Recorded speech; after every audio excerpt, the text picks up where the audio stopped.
Brought to you by the worldwide internet football community, MyFootballClub.co.uk. Come on, you rebels! You're listening to Rebels Radio. Good afternoon and welcome to Holloway's Park for live coverage of Slough Town versus Hitchin Town. How are you, Ade? I'm good. After the epic adventure on Tuesday. Yeah, it was a long old day, wasn't it? Really? Yep, it was indeed. Shame about the result, wasn't it? Yeah, shame. But Merthyr, very good, very good team and well worthy of going through in the FA Trophy to the next round. Yep, very true. You join us here. It's a damp and drizzly Holloway's Park today. The two teams are just waiting to come out. Ed Smith being presented with a small memento or trophy after having made his 100th appearance for the Rebels on Tuesday evening. Yep, he did indeed, and he's got a fair old goals ratio, hasn't he? 73 goals, I think he's up to. Yeah, and Slough have got some new music that they're coming out to today. It's a Rebels fan song, so just listen.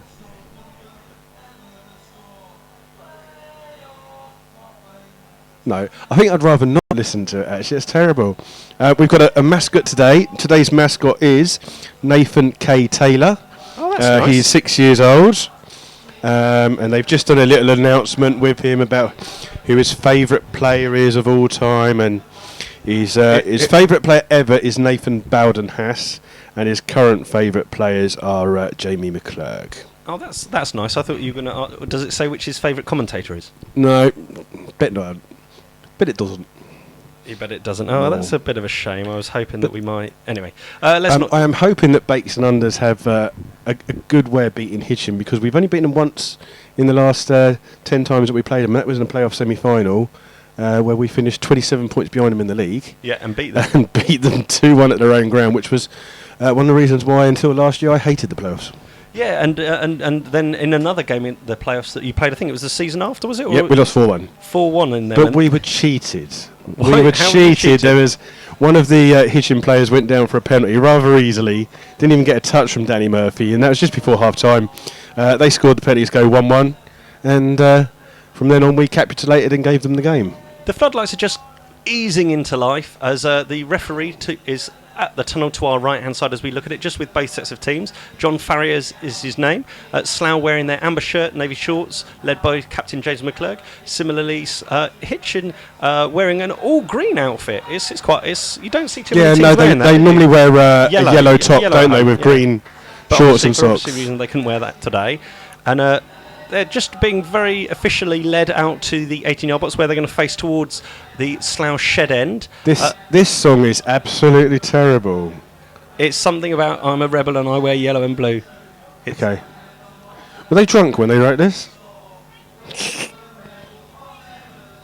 We'll support the Rebels whatever the score. See, it's a good way to be, Ade. It's don't you know. I bet they weren't there when Slough lost 9-0 to AFC Wimbledon, were they? They're a bit out of tune. I don't think that. No, I don't think the military wives or any of Simon Cowell's lot need to worry just yet. Just about to. Mind you, if the party down the Herschel Arms tonight goes to plan, you might have a few other people singing this. Are you partaking? I don't think I am tonight. No. Is there any reason? Are you working tomorrow or? No, I'm. I don't live in Slough no more. It's a long way to go for a couple of drinks. Where do you live then, Ade? Walton-on-Thames. Walton-on-Thames, yeah. Oh, it is a bit of a trek then for you. As both teams appear to be trying to line up in the same half. This is very confusing. Both teams seem to be lining up in the half. Well, at least the goal mouth action will be at one end. Yeah, but yes, exactly. They'll all be shooting in one way. The poor old goalkeeper up the far end. It does look as if the young fella... I suppose it's a good idea if we go through the teams at some stage. Would you like to go through, do the honours? Oh, I'll go on then. For our visitors today, Hitchin Town, number 1, Charlie Hurlock. 2, Harry O'Malley. 3 is Dave Corran. 4 and captain is Alison Ann. 5 is Dan Webb. Sam is 6 Barker. 7, Dan Green. 8, Matt Lench. 9 is ex-Rebel striker Simon Martin. 10 is Nat Peacock. 11 is Lewis Rolfe. Is it Rolfe? I think it is Rolfe. 12 is Michael Noon. 14 Jack Waldron. 15 is Tanash Chabata. 16 is Brett Donnelly, the ex-Biggleswade player. And 13 is the substitute goalkeeper Taj Bell.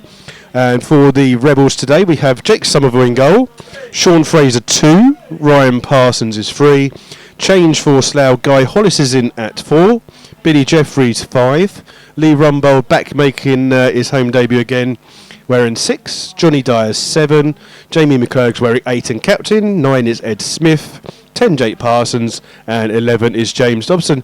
And the subs for Slough today are 12 Rhys York, 14 Adrian Sear, Luke Knight's 15, Scott Harris is 16, and the last one is Ben Edwards wearing 18. Referee today is John Farries, and he's assisted by Andy Dimitriades and Edward Turner. And if any of you watched the Aldershot Portsmouth game on Monday night, you would have seen a linesman running the far side. He was actually our referee last Saturday against Merthyr Tydfil. So there you go. Welcome along to any Martyr fans who might be tuning in. You never know, they might be, mightn't they? Are they at home or away today? They're at home. They're at home. Oh, they're not going to. Marine. That's right. They're not going to be listening to home games, are they? It's away games. Slough have taken up the end to our left-hand side, and so we'll be shooting slightly up the hill towards the covered shed end in this first half. And similarly, obviously, Hitchin shooting from right to left, dressed all in green, have the kick-off, and they're lining up a few people. There's Nana with some cake. Unfortunately, her charge is not in the starting 11 this afternoon, which is a little bit disappointing. I'm sure they've travelled a long way to come up here. I can see Yorkie's little ones here as well. As you're about to be... I'll carry on. At the moment, you haven't missed anything at all. Hitchin just attacking towards the end of the ball. Looked like there was a handball there by Nat Peacock. And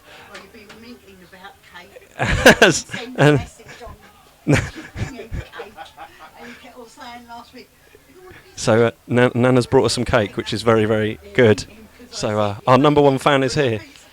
And up gets Dobson quickly. It's bounced into the Hitchin area. Ed Smith lobs one over the bar. He's adjudged to be offside. And that was a first chance as Ade's flag gets put out to the right-hand side behind that goal, which has Charlie Hurlock, who's on loan from Wickham. There's a lot happening in the Hitchin team recently. They've had a big change in personnel. They've let a couple of players go, and they've also brought a fair few players in, one of which who made his debut for Hitchin on Tuesday night in their 1-1 draw against Histon was Nat Peacock, who's obviously ex-St Neots. There's been a big old merry-go-round. St Neots are obviously putting a bit of money out as well. They've made a couple of big signings this week. I would never have believed that, anything from St Neots.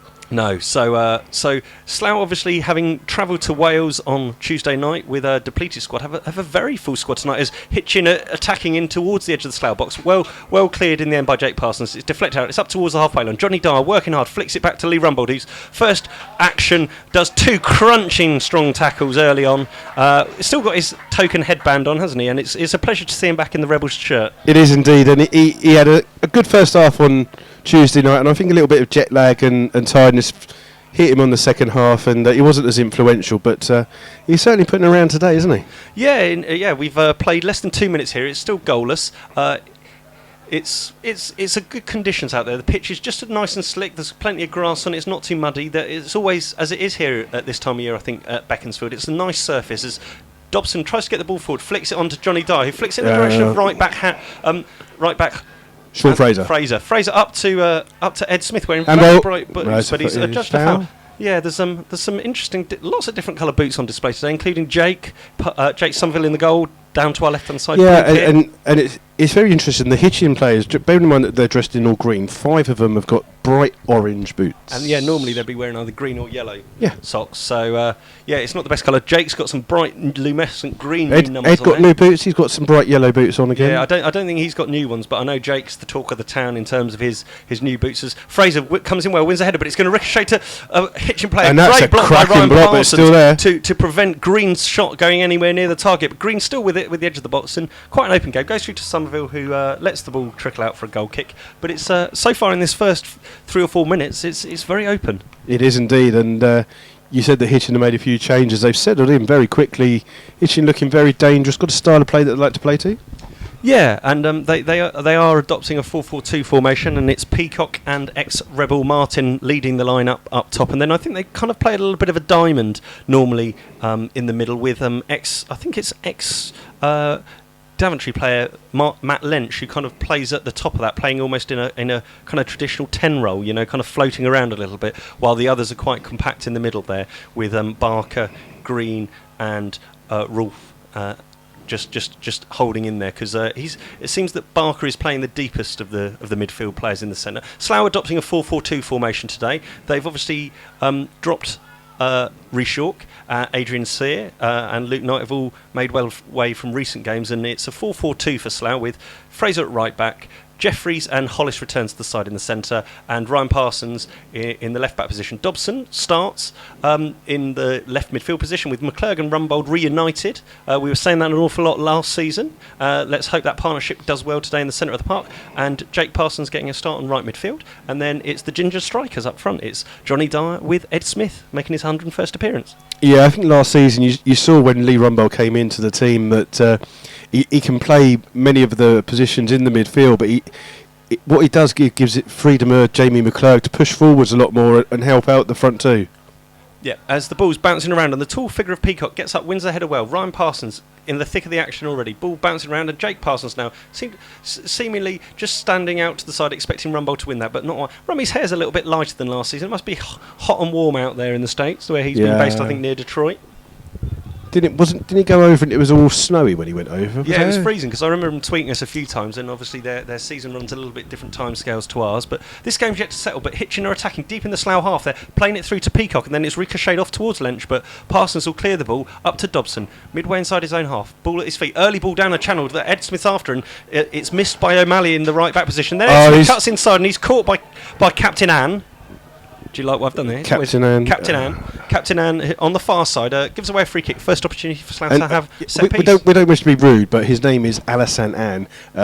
It's not a woman playing, please. He is the captain, and he just got nutmegged by Ed Smith there, and I think he just kind of like gave him a little bit of a helping hand down on the pitch, shall we say, to stop him from getting back up. No, and not a big crowd here today, is there? Not as yet. No, it's disappointing. There's a smattering over the far side, but it must be just a shade over 200. You probably think, as Dobson's lining up this free kick against the far wall on the far side, probably 25-30 yards from goal, spins it into the box. Well headed up in the air by Anne, and it's going to fall out on this side. Johnny Dyer heads it back to Lee Rumbold, tries to go for the return, but he's caught slightly on his heels, and it's out for a throw-in down in that near corner, which left back Corran will take. Yeah, there's a good friendly rivalry between the Hitchin and Slough fans. I think both after the playoff semi-final victories and defeats for either team, that there's a really good mutual respect between the two sets of fans. And earlier, as we were waiting for the teams to line up, the announcers was talking about the problems that Hitchin have with the top field, where Tesco's apparently want to take it. There is, if you're listening in, and should ask someone to tweet it. Let's see if someone can tweet it, and we could then retweet it.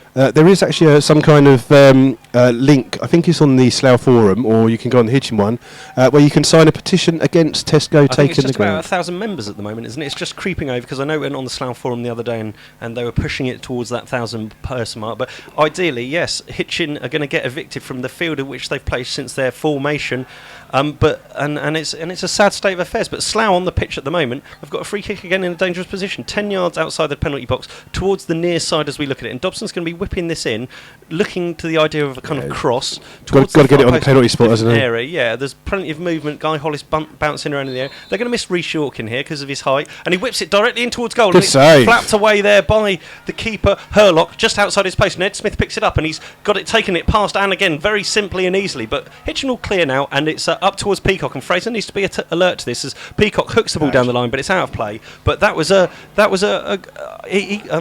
good free kick. He caught Herlock off guard. Yeah, I don't think we were expecting to have a shot from there. It did suit him on the left foot. I think everyone was expecting the ball into the box, and he's tried to put it into the top corner, and Herlock's done well to keep that out.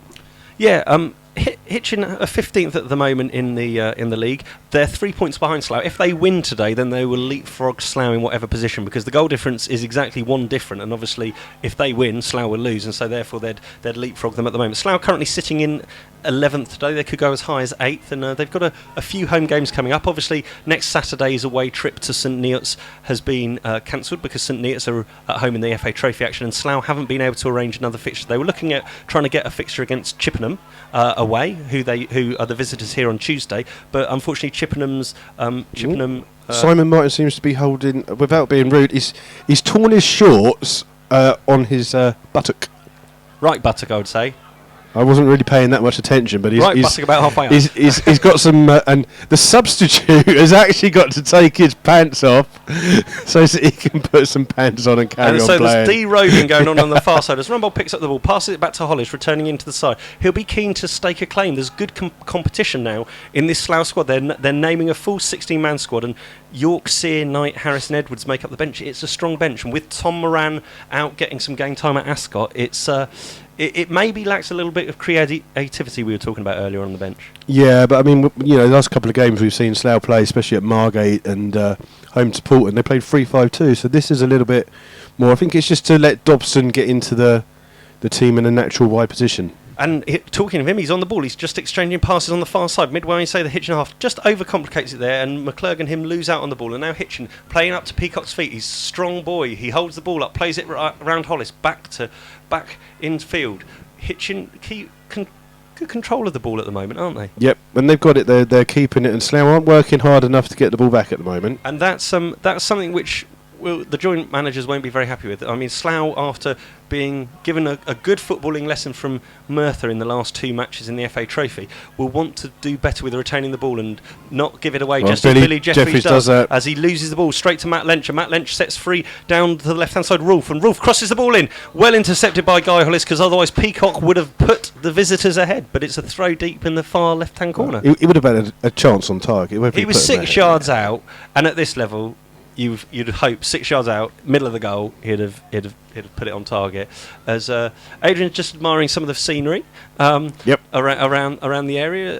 There's some 2 great big Hitchin flags down there on the left hand side, and I'd say perhaps maybe a smashing of say 20-30 fans down there to the goal away to our left hand side. There's a couple of stewards down there.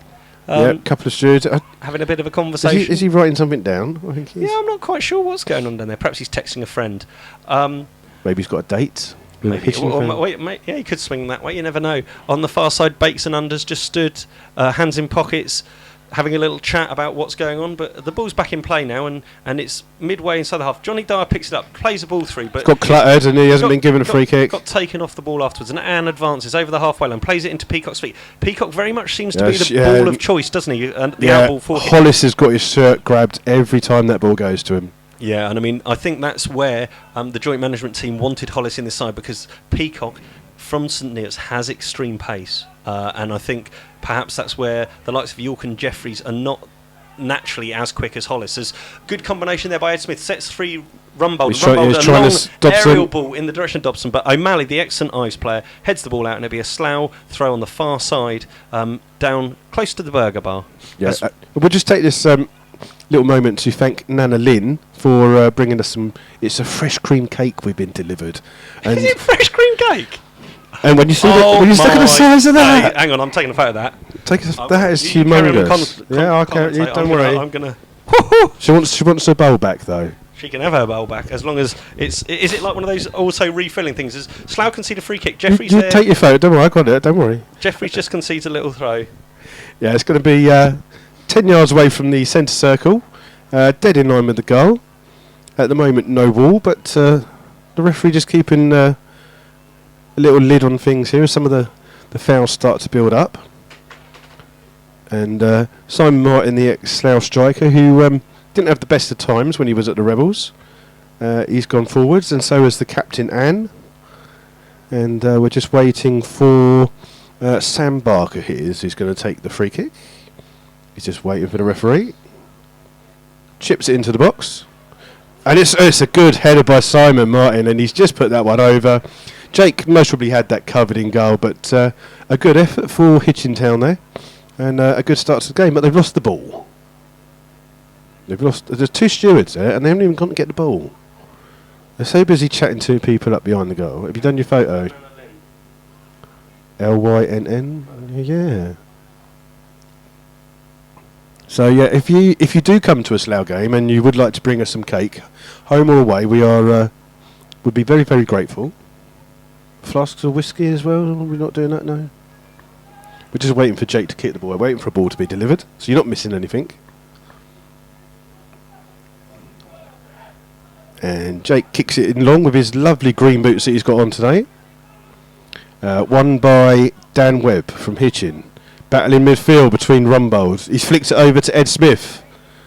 And Ed's done a kind of acrobatic kick there to try and lob the goalkeeper, but Hurlock was on his line, gathered that safely, and the danger is over. As we are attacking the covered end. Oh right. Oh okay. I didn't read. Sorry, I wasn't looking. Yes, Rebel Ramble. We are attacking the covered end to the right where the bar is. It's been something that Slough have done for the last 4 or 5. Do you know what? I can see some cups of tea coming as well. Oh my days! This is just getting a better afternoon by the moment. Hide the cake. I'm hiding the cake. Hang on, the cake is going. I won't tweet until they've gone. But yes, so I can't even remember what we're talking about. Cake. Cake. As Jake Parsons wins the ball. I've hidden the cake. Taken off him by Cake Dan is Webb. hidden. Repeat, cake is hidden. Ball out to Ryan Parsons who gathers. Are we steaming up in here a little bit? You might be. No, but I mean, look at the windows. Is it the heater? It's because you've got the heater on. Well, you can turn the heater off now. As Jake Parsons picks up the ball on the halfway line, Rumble comes to get it, chips it up the line, plays it in the direction of John and Ade, but given away. Then Jake Parsons fouls rather clumsily Green in the middle of the midfield and just concedes a throw. And it hasn't really got much rhythm to the game at the moment. There's not much flow. No, there's a lot of silly little niggly fouls given, and it's not letting the game of the flow. Look, we've got more cake coming. Oh dear, we just have to eat it. It's good here, isn't it? Yeah. So yeah, we thank the Lily Whites at the hospitality for the cake. You carry on while I get the cake. Okay. As the ball's midway inside the Slough half, there's a Hitchin player down injured, but O'Malley's battling away with it on the right hand side, and that's a strong tackle coming in from Dobson, who left his feet easily, but Lench managed to avoid it. It's still a throw in on the far side to. That's Harry O'Malley on the far side. We've played 15 minutes. It remains goalless. No real clear chances. We've got a Bakewell tart each. This is getting good to go with our sponge cake and a cup of tea. Thank you very much. I'm not going to touch the laptop or phones or that thing, whatever it's called, the hubba. Right. We've got more cakes and goals at the moment. That's for sure. Yes, more cakes than fans potentially at some point. As McClurg's battling around in his own half, tries to clear the ball up the line. Johnny Dyer, wearing his traditional 7, picks it up and plays a crossfield ball blind. Has Ed Smith interested, and Ed Smith's trying to shut Hitchin down, but Hitchin are very confidently knocking the ball around, and it's once again the combination of Peacock and Martin up front who the ball are doing it as an untimely slip from Fraser. It's going to roll out of play, and it's going to be a throw into Slough deep inside their own half. Yes, a slight little mistake there by Lee Rumbar, gave it away, but the poor pass by Hitchin. It's gone out for a throw on down the right-hand side. Fraser takes long. Well won by Webb from Hitchin. Billy Jeffries comes through but loses it to Fraser. Flicked on, and that will be safe for the centre-back, Captain Anne, to clear up. As Johnny Dyer tries to close him down. And Webb in midfield, centre-back, plays the ball out wide to Lench on the far side. He's running at Ryan Parsons on the far side. Lovely ball in. It's called to Simon Martin, who's turns. Great save by Jake. It got stuck underneath him and then cleared up by Jeffries, but that was a really good stop and a really good chance. Well played by Martin, spinning in the box and couldn't quite put the chance away. Yeah, when he played for Slough, I mean, he kind of didn't have the best of starts, and it took him a long time to get his rhythm, and sometimes fans can be a little bit fickle, and when you're a striker and you don't score goals, they kind of like pick on you because that's ideally what you're in the team for, but he's always had a great scoring record wherever he's gone, and good chance there, but great save by Jake. Keeping it at 0-0 with whatever number of minutes we've got, 17. 17. And they've played a low corner. It's down, it's driven, and it's saved by Jake. And it's off the line. It's battling around, it's off the line. That was line. Jake Parsons. Jake Parsons scrambles the ball away, but a low free kick routine drilled along the floor, much like Slough's goal on Tuesday evening. And it was Simon Martin who pulled to the edge of the box. A low P-rolling shot. Jake Somerville managed to get down, ricocheted around in the box, but finally cleared by Slough. So a good chance there from the corner. Ed's trying to get through. And Ed Smith battling down to the right-hand corner. He's going to cross the ball, and it's blocked. It's still in play in this right-hand corner. He's looking to pass it back to Jake Parsons. Jake Parsons looking to try and deliver the ball into the box. It's swung towards far back. Dobson's volley. And hit it first time on the half volley, but it's well wide. A great catch by the fan there for the ball. Yeah, he stretched well, didn't he? Yeah, but I mean, James Dobson's got to do a little bit better with that ball. It's a cracking cross by Jake Parsons. It's gone over everyone's head, unmarked at the far post. Is Dobson. He's just leaning back a little bit. He's skied that one over, and out for a goal kick to Hitchin. Yeah, which Hurlock, you said he played here last year in the Berks and Bucks Cup. Yeah, I think he played for Wickham in the Berks and Bucks Cup where we lost at home 3-0. as Jeffries takes a little bit of a ride on the back of Martin there, but it picked up and won and hit down the line by Rolf in the direction of Peacock, and Peacock once again up against Hollis, and Hollis hooks the ball clear and out the ground, and Hitchin, I would say, just shading it at the moment. Yeah, just having the better chances this last 5 minutes, haven't they, with Jake being pulled into 2 good saves. Yeah, he's been forced both times from Martin, was called upon, and once again Hitchin attacking towards the box, so ball flicked in towards the far post by Green, but it's away by Parsons and up in the direction of Ed Smith on the halfway line, but he's going to put pressure on O'Malley, who's got the ball, plays it inside, well turned away by Barker, who's found himself 10 yards of space. He's running with the ball at his feet towards the edge of the Slough box. He's still running, he's flicked the ball he's got it through. It's through to Lynch is into the edge of the box, he pulls the trigger, but blocked by Fraser. It's only as far as Slough defending Ryan with Parsons there.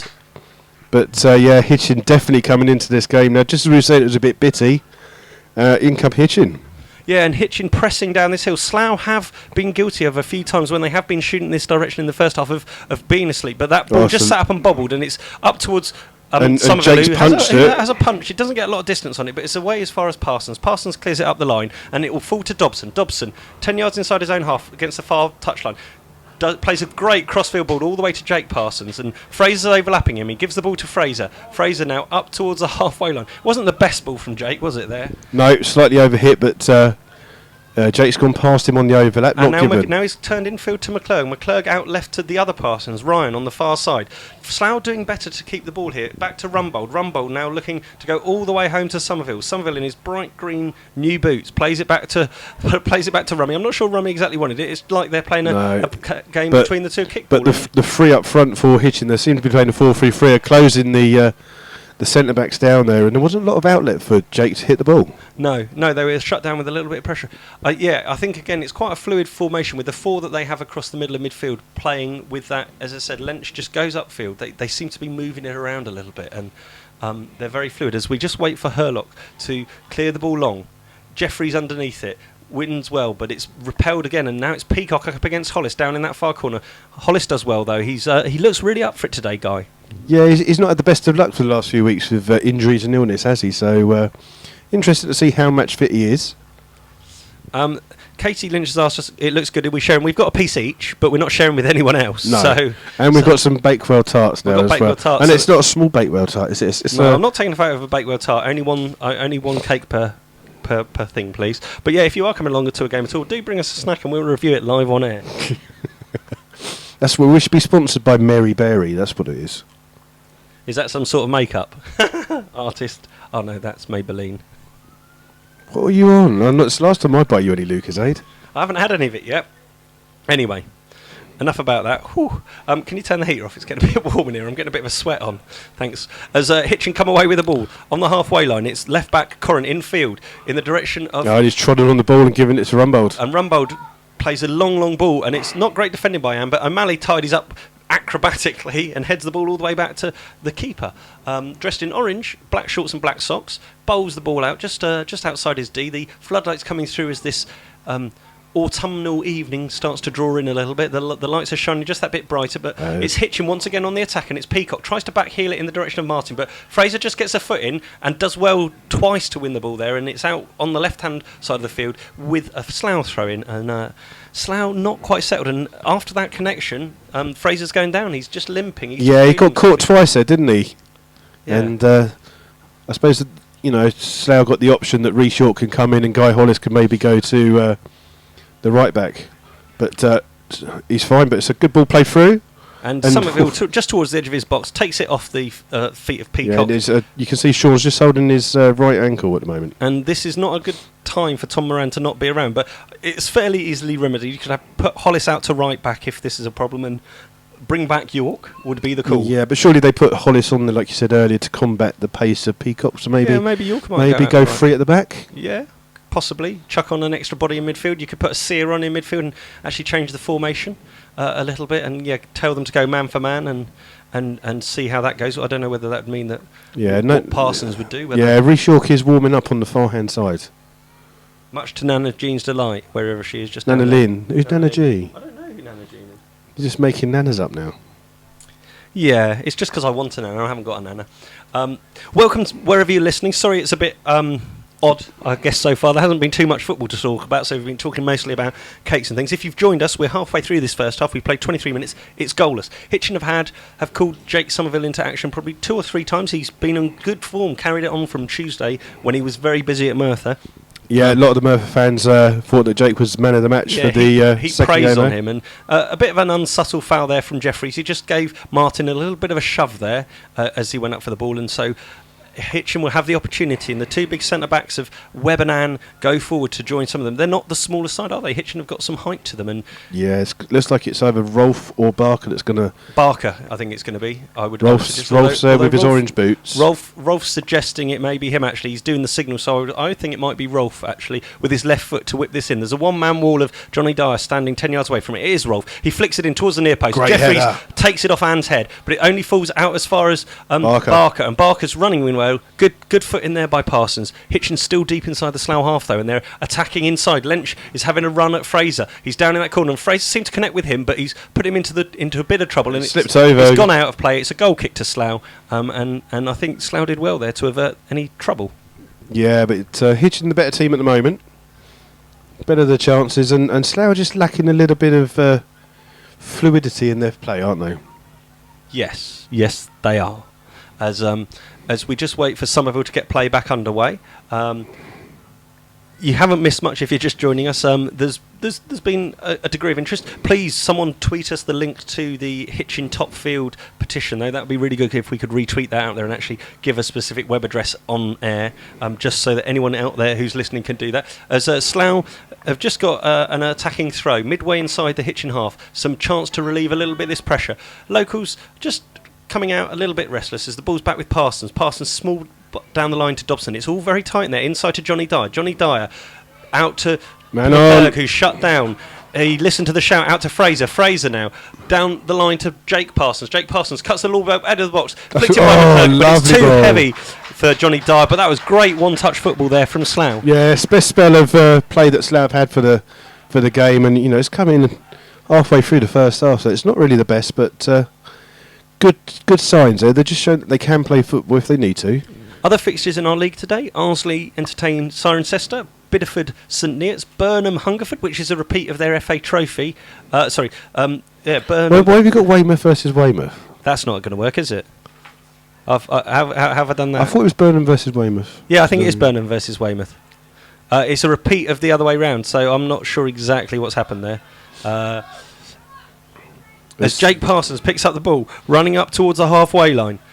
Over it, back to McClurg. Short little passes, intricate here by Slough. Fraser now getting on the ball, all the way back to Jeffries. Slough just trying to control and keep the ball a little bit better here. Long crossfield ball in the direction of Dobson. Dobson up against O'Malley. O'Malley goes to ground rather theatrically, and the free kick is conceded. And O'Malley just holding his shoulder. Well, no, Slough just in the need of some help, and I can just see Spider-Man in front of us, just being helped over the steps there. I think he's about 2 foot. Yeah, I think he's got to go to the toilet, but well, look at the muscles on that suit. That's do superheroes need to go to the loo? I never knew that. I don't know. I'm guessing they do, as Herlock gets the game back underway, and Ryan Parsons once again is under it, heading the ball clear. Only up as far as the halfway line, though, and out of play. In some of the early games, apparently it's Biggleswade 1, Hungerford 0, Dorchester 1, Corby 0, Frome 1, Hereford 1. So yeah, it's Biggleswade, Hungerford, not Burnham Hungerford, and it is Weymouth. Burnham versus Weymouth. Yeah, Burnham versus Weymouth, which is another decent trip for them. I believe weren't Burnham playing Weymouth in the trophy? Yep. And that went to penalties? Yep, on Tuesday night. So they know a lot about each other. They've played each other for 3 games consecutively, which can't happen very often, can it? As you're not missing out much on the pitch at the moment. The ball's back with Dan Webb, the centre-back figure, who passes it back to the goalkeeper, who isn't... He's a decent height, but he isn't a significant build, is he? He's not the biggest lad. He's done well with the free kick from Dobson earlier in the game. Yeah.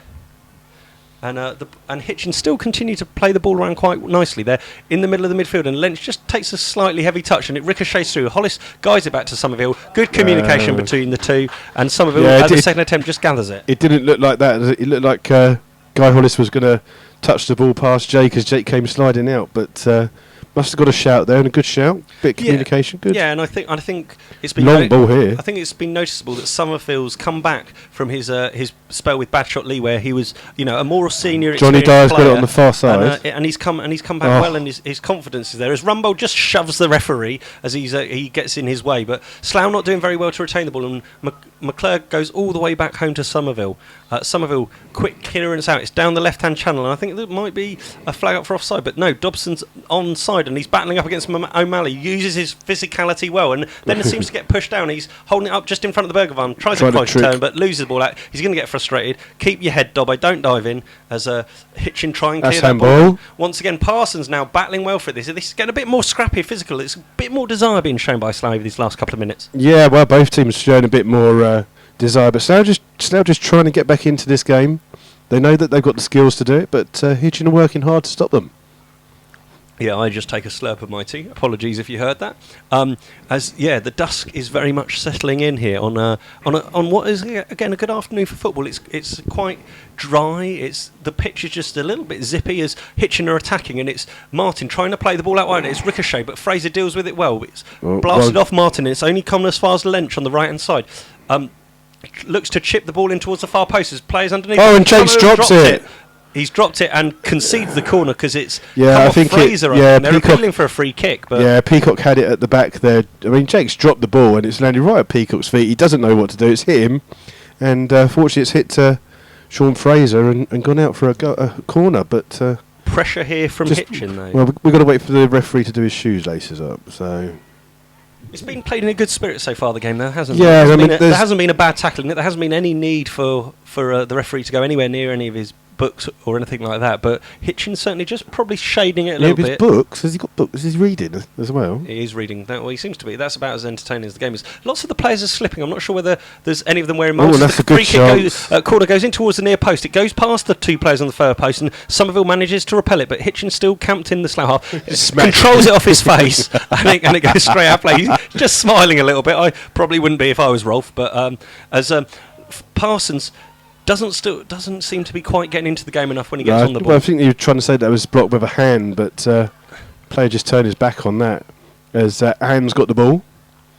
Played it up to Martin. He's playing as the target man, the centre of the free, isn't he? He is, and they seem to have changed it a little bit with Martin up there, Peacock staying slightly to the right, and then Rolf playing quite wide. Ed Smith having a good old battle there with a fullback Corrin, and the result is a Slough throw just inside their own half. We've played half an hour here at Holloway's. It remains goalless. Hitchin have had a few chances. Slough have had a few chances. It could have been a goal in it, but neither keeper's really been stretched. No, and if you look at the two for Slough up front, Dyer and Smith, their heads are dropping. The ball's not running for them, is it? No, they're not getting the quality of ball that they'd like. I think Slough are perhaps playing a little bit deep there. There seems to be quite a big gap between the midfield four and the front two. But Dobson's trying to get round that and tries to... And he's giving it away and he's just stood there.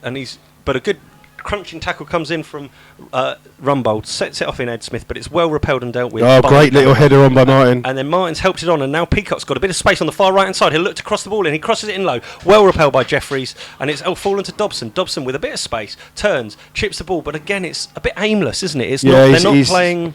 He's lucky that the ball's bounced off the captain for Hitchin and out for a Slough throw, but Ed's just lost the ball.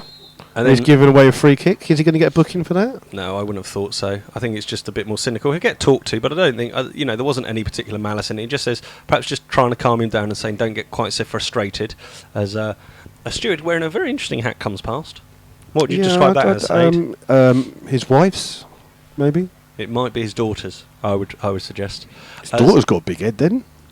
How do you know she's 27? Oh, she could Stunner. Have you ever seen that? No. I know, we don't know about her. Spider-Man's just making a bit of noise to our right hand side. O'Malley clips the ball long, up in the air. It's well won again by Martin. And Martin's won it. Oh, what are they doing? And slapped away in the end with an open palm by Jake Parsons as the ball went over Fraser. He didn't get a connection on it. It was bouncing dangerously towards goal. Yeah, Guy Hollis left that for Jake Somerville. Jake left it for Guy, and some quick reactions from Jake. They stopped that being a good chance for Hitchin. Redditch 1, Histon 0. If you do want to contact us, perhaps use either the hashtag of Rebels or at MyFC Rebels. Great run Hitchin here. are attacking. A long shot. It's dragged wide though by Barker. Bye Barker. And Adrian's just having a bit of your cake. Do you want your cake yet? No, I think I'll save that till half time. Okay. I'll munch the Bakewell tart in the second half. You munchy tart, you. Good afternoon. Please let us know where you're listening from. We hope that you're enjoying this, whatever afternoon you might have. There's a lot of sport going on this weekend. There's rugby, there's football, there's Formula 1. Let us know what else you're doing while you're here. Yeah, I was down by Twickenham Stadium this morning, so they were just preparing for the visit of the Samoans for the rugby. It's quite a late kick-off, that one, I think, this afternoon. 3:30, I think it was. Oh, I think it might be. Oh, I don't know. I thought it might be later than that. Anyway, I'm sure someone will tell us. As Dobson picks up the ball, but facing towards his own goal, He's lost it. gives it away on the halfway line, and then he's going to get a yellow card. And that's going to, I think, be a booking. It's typical of his frustrations. I think he might just get a talking to. No, he's going to get a yellow card. So the first person into the book in the 34th minute is going to be James Dobson. You could see that coming, couldn't you? Yeah, I mean, he's lost the ball a couple of times, and very much like Ed Smith, he gets frustrated, and he's tried to go for the ball. He's got no way of getting that. And he just gave the ball away, and then after giving it, he just, as you say, just frustration, just petulance almost. But slashes then out. sometimes what he does when he loses the ball, he just stands there and lets the play go past. So I don't know. He's got to get the right balance, hasn't he? Yeah, and I mean, obviously he was suspended for the FA Trophy game against down at Weymouth. He does pick up bookings too frequently for my liking. Was he given? I'm not sure what he's given that for. Was he given it as a handball? No, he's given it to Slough Yeah, as a it was handball against Martin. Simon Martin. It looked like he was. It was a bit strange because Slough had the ball. Slough had the ball and Jeffries had picked it up and could have played advantage as the free kick was 30 yards from goal. Yeah, Slough got to get a bit more forwards. They You've got the two up front or three up front at the moment, and there's no one behind. No, Excuse me, helping out. As Dobson heads the ball back, and it's Parsons just down in front of the Slough dugout on the far side. Slough shooting from left to right in this first half, up the hill towards the covered end, and it's a quiet covered end. There isn't quite so many Slough fans there. John Underwood just showing that he was never a goalkeeper. He just let that ball slip through his hands as he tries to catch He's it. been given a towel there by Trent, just to help if he needs to catch again. But once again, the ball's done well. Jeffries attacks that ball well as Martin was on his heels a little bit there. Jake Parsons uses his strength. Slough on the attack, but he's lost heavy it. tackle, and then he slides in and just clumsily, it wasn't cynically, but clumsily goes through Webb as he gives the ball away. Yeah, he did well to win the ball, didn't he? And then he's just overhit it a touch. Yeah, and his shorts seem to be riding up for the ladies. And he's pulled them down slightly. Not for 7 p.m. kick-off for the rugby today at England Samoa. Can I use a lot of what if the Rebels score? Oh dear. I'm not sure what else is going on, but yeah, do contact us through the MyFC forum, through whatever else. There's a few of the Slough fans just start to make their way over in the direction of the Burger Bar. There's not doing a massive amount of trade as the ball gets cleared long and high out the ground. That's bound to have hit someone's car down this side road, that one. Yes, all three stewards in this vicinity seem to be in very close proximity to one another. There seems to be quite a good number of stewards in the ground today, doesn't there? Yeah. I'm not sure whether they're anticipating anything particular. As Slough look to break away, Johnny Dyer and Ed Smith combining, but they're up against 6 players, the two of them. Ball played out right Lovely to Fraser pass. in the right back position. He's midway inside, he plays a crossfield ball, but it's behind Johnny Dyer and it's directly in towards the Burger Van. It's not as entertaining as the last home game when a ball actually went into the Burger Van area. Nope, it's not, and hit the lady in the face, is it? But obviously that's not entertaining, is it, at all? No, not at all. But we wouldn't want you to repeat that at all. So some key battles going on out there, and I think obviously Hitchin may have changed it slightly with Peacock and Hollis, because Hollis was very much man-to-man up against Peacock, and they're still in each other's pockets, but they seem to be now trying to play a little bit more through Martin. But as you can see, when Hitchin are defending, they do go to a 4-4-2 with literally just the 2 players left upfield. The ball's all the way back with Summerfield at the moment. He's got no option though, has he? He's just looking there. There's no one making any. There's a big gap between the Slough front three at the moment, which is Dobson, Dyer and Smith, and there's no help. And again, a little bit of a rush of blood to the head for Johnny Dyer there. In the middle of midfield, the ball was falling to him, and he just instinctively hooked the ball on to an imaginary player. But there's no one making a run for him, though, is there? So no, it's someone from Slough, I think, needs to grab this game by the scruff of the neck and just get into the players and say, hang on, we need, let's take control. Let's not force it too much, because it seems to be that they may be trying to force it a little bit. Do you know what I mean? When they're too desperate. Ryan Parsons does well there in the corner. And McClurg, again, Rumbold showing his class. Back to Hollis, and Hollis drives a long ball forward. It's not that's a poor ball out to Hitchin. Given away again. The retention of the ball is poor. It's with Barker in the midfield in the centre circle. He's going to pass it out left to Corran. Corran over the halfway line drives the ball in towards the far post, but it's dealt with by Hollis. falls to the booked Dobson on the far side, who's up against Green. Dobson plays a massive blind ball down the line, and Ed Smith's interesting. He's up against Anne, and Anne goes back well to the keeper, and the keeper's taken a couple of touches. He's passed it all the way across to Corrin, and Corrin's now under pressure from 2 Slough players, but he easily flicks the ball past. Now Fraser, bit of a heavy touch there, cuts it off well, back to Hollis. Good play by Sean Fraser. And Slough are now moved pretty much their whole team up to the half. Look, Jake's in front of us. He's totally unmarked. And that would be a Hollywood ball, though, I think, if it's called. And Slough just aren't playing the right passes at the moment. No, they're not looking around, though, are they? No, they're playing some blind balls and just get some composure. And once again, typified by Captain McClurg there, who just, rather than taking a touch and delivering a simple 5-yard ball to Parsons, tried to play an impossible kind of hook over his shoulder down the line. Well done by Jake. Ed Smith to do, but Slough playing a little bit better now. They're keeping the ball. Johnny Dye short to but Jake there's no Parson, one in the middle because Ed's next to him. and it's crossed in low. It's bouncing towards the far side. And deals with it, hooks it out of play, and it's going to be a corner on the far side. And Jake Parsons is 100% right. He's just put a lovely ball in there, and there's no one inside the box chasing onto that ball. Ed Smith was out wide right next to him. Johnny Dyer had just got the ball and played the ball forward, so he wasn't in the box. And Dobson was at the far post, and he was nowhere near the ball. If you're going to put a cross in like that, someone has got to be in the box to finish that ball in the back of the net. And Slough corner then on the far side. Dobson outswinger waiting to take it. Hollis has called the number of what they're going to do, so they all know where they're going. It's drilled in towards the far post. Free header. Jeffries heads it off the defender. It looked like he headed it off the defender and got a touch, but it's a goal kick to Hitchin. And Slough's most danger has come from set pieces. Yeah, well, we did score a lot of goals from set pieces. We did it. The 2 goals against Merthyr on Tuesday both came from set pieces, and we're just watching the Spider-Man goes running down the path in front of. He's got ball. Spider-Man play football? Yeah, I would have thought. I don't know how. He's just kicked it straight at that kid right in the face. I think that's his brother or something like that. As Jeffries and Rumbold both go for the same ball there, as the ball's cleared long, it bounces over Johnny Dyer. It's messy at the moment. Is he playing? No. If he was, it'd be quality. Johnny Dyer tries to get a touch on it. It's skidded off. He did say he wants to come to an English club, didn't he? He did. I think he wants to come to Slough. I've heard it. Yeah, 200 million. That's a Rebels exclusive. No, I don't believe everything that you say after what you said at Merthyr on Tuesday night. What did I say on Merthyr Tuesday night? Mr. Williams was on about £100 million a week or something. Was that what? He's on 75 million, I think it was, a week, a day, and it was all paid for by their hard-earned trust money or something like that. Or was it actually that? No, I don't think so. Oh, it's through. And he's a great save by Jake. That was Nat Peacock through there. Nat Peacock lost Hollis for the first time this game, and the ball bounced to him on the edge of the 18-yard box. He pulled the trigger, but pushed it wide of the near post to Jake's right. And it came from nothing, did it? It came from the fact that Slough tried to clear it and knock it back, and well saved by Jake. I think we've learnt a lesson though. Is when speaking to local home fans to find out information at away games, then don't repeat it live on radio. It's probably because as if we would be educated or know enough about who a potential sponsor who would do that sort of thing would be and what sort of figures they were saying. Perhaps it's I don't know what element of truth there is in it. Probably not, as there was such strong denouncement, outrage at what we said. As Jake Somerville comes out, heads the ball clear, and Parsons loses out on a tackle. It's hit to the right. Simon Martin showing why he's a better target man than a ball player as he sprays that one wide out with. I don't know whether there was any truth in it whatsoever. But obviously they don't want it disturbing the dressing room. So apologies for any offence caused. I think we should say, shouldn't we? You should. I didn't say it. Well, okay. Well, we're not. I don't say anything.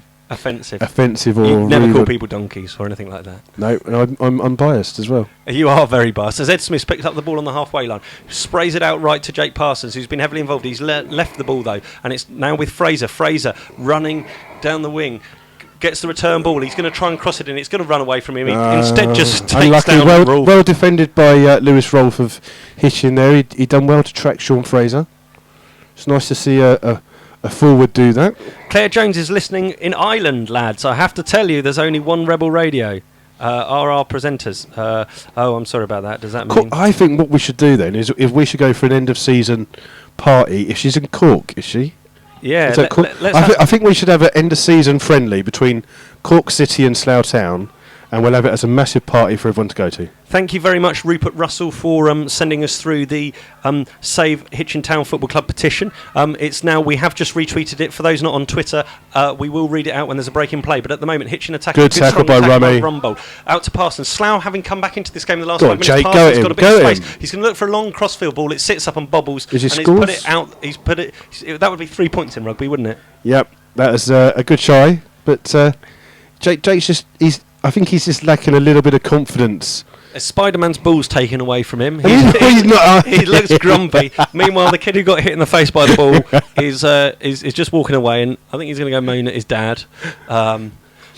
God, you don't want to make I don't know, it's a Hulk you don't want to make it angry, isn't it? I think Hulk you don't want to make angry. Yeah. As we played 44 minutes, once again, But Hitchin... how is that a free kick? Hitchin win a free kick midway inside the Slough half. We're in the closing stages of what's been a relatively uneventful first half. There's been He's gone cold as well. There's been one booking, which was Dobson. Ed Smith pushed a couple of times, a few challenges. There hasn't really been a bad tackle in the game, but Hitchin have a free kick just inside the Slough half, kind of level with the edge of the centre circle, just to the right-hand side. Rolf going to take this one. Yeah, and Rolf, left-footed in-swinger. He's going to look for the direction of Martin and Peacock at that far post, but it's headed away well by Rumbold at the front post. But Anne looked to have handled that ball as it bounced up into the trouble is, circle, but Slough too busy appealing it rather than playing football. And Hitchin now, with the ball in the left-back position, Corrin chips the ball forward. Fraser comes to meet it, volleys it with intensity over the top. It hits the back. Great control there by Corrin. He goes inside on his left foot, cuts away, dummies past Parsons once, plays a nice crossfield ball, but has he hit it enough? No, Dobson comes in and wins it well. Dobson running with pace.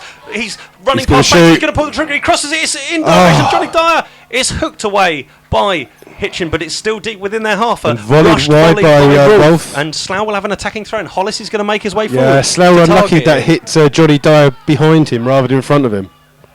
And Baker's screaming not to take it quickly. Jeffries, the 12 wait for figures Guy going Hollis forward, to take and Hollis over. is taking it. There was a moment of panic there as Hollis was making his way forward, and it looked like he wasn't going to get listened to. But yes, the Slough fans making some noise behind the goal now. The ball's down that area. We're into additional time here. It remains goalless. Slough pressing though as the end of this half beckons. A long throw on the right hand side from Hollis, fired in the direction of Jeffries at the near post. Jeffries it's over the top of him too much, and the keeper comes and gets it well. And just Guy Hollis says, "Hang on, that was a great throw, lads. Why wasn't there a bit more attacking?" Well, I mean, Billy Jeffries was being marked by 3 Hitchin players there. He was getting his shirt pulled as he tried to go up for it. And what do you expect? They need someone else to lighten the load for them. To lighten the load. But yes, welcome along wherever you're listening. Thanks for being there. It's 1-1 at Biggleswade Town. And I could hear someone's alarm just going off, which signifies the 45 has gone, which we knew about half a minute ago. But Hitchin are pressing towards the end. 0-0's probably fairly good reflection on where it's gone so far. So half-time whistle, yeah. Well, I think that, Hitchin have had the better of the opportunities. Jake's made 3 good saves for the first half and kept Slough really in the game. But that will do. Battle of the Rebels sounds good. So it's on. Our trip to Ireland might be on. So we'll have a little look at some of the other half-time scores in a minute, and we'll come back to you. But we'll just leave you with John Underwood's thoughts on... Well, we have some fresh cream cake. Well, we have some fresh cake. He's going to just watch what I do here so he can learn what to do. Okay, what am I doing? So, okay. But anyway, we'll say goodbye to you for now, and then we'll come back to you in a few minutes, and we'll speak to you later. Thank you.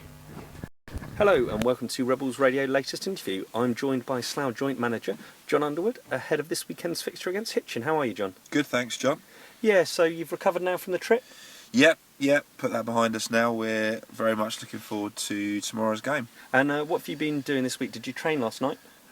We didn't train, no. We decided to give the lads a night off. We had obviously very tough games Saturday and Tuesday, and we've got 2 tough games coming up Saturday and Tuesday. So, a lot of lads, we got back at kind of 1:30 in the morning on Wednesday morning. So it's people had to get time off work and things like that. So we just decided to give them the luxury of a night off, recharge the batteries, and there was a few lads. Yeah, presumably Kev didn't get a night off. No, Kev never gets a night off. So had a few lads in to see Kev. We're obviously carrying a few knocks at the minute.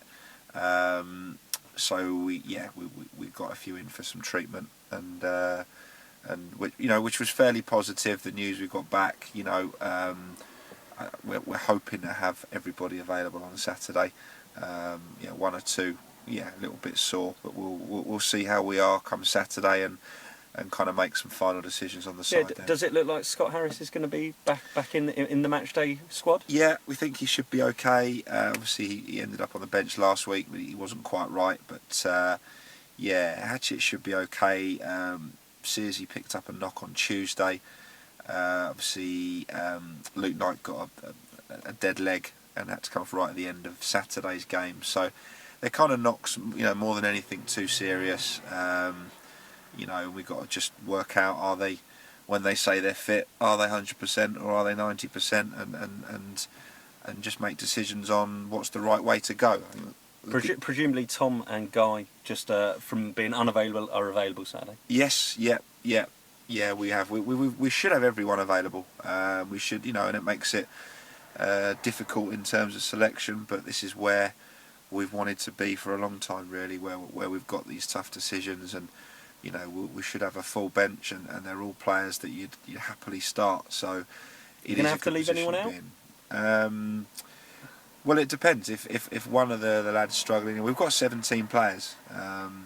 If we're absolutely convinced that everybody's fit, we'll have a decision to make there. But it'd be nice to be in that situation. There's been plenty of times we've sat here talking, moaning about injuries. So pleased that that's not the case, and touch wood that can continue.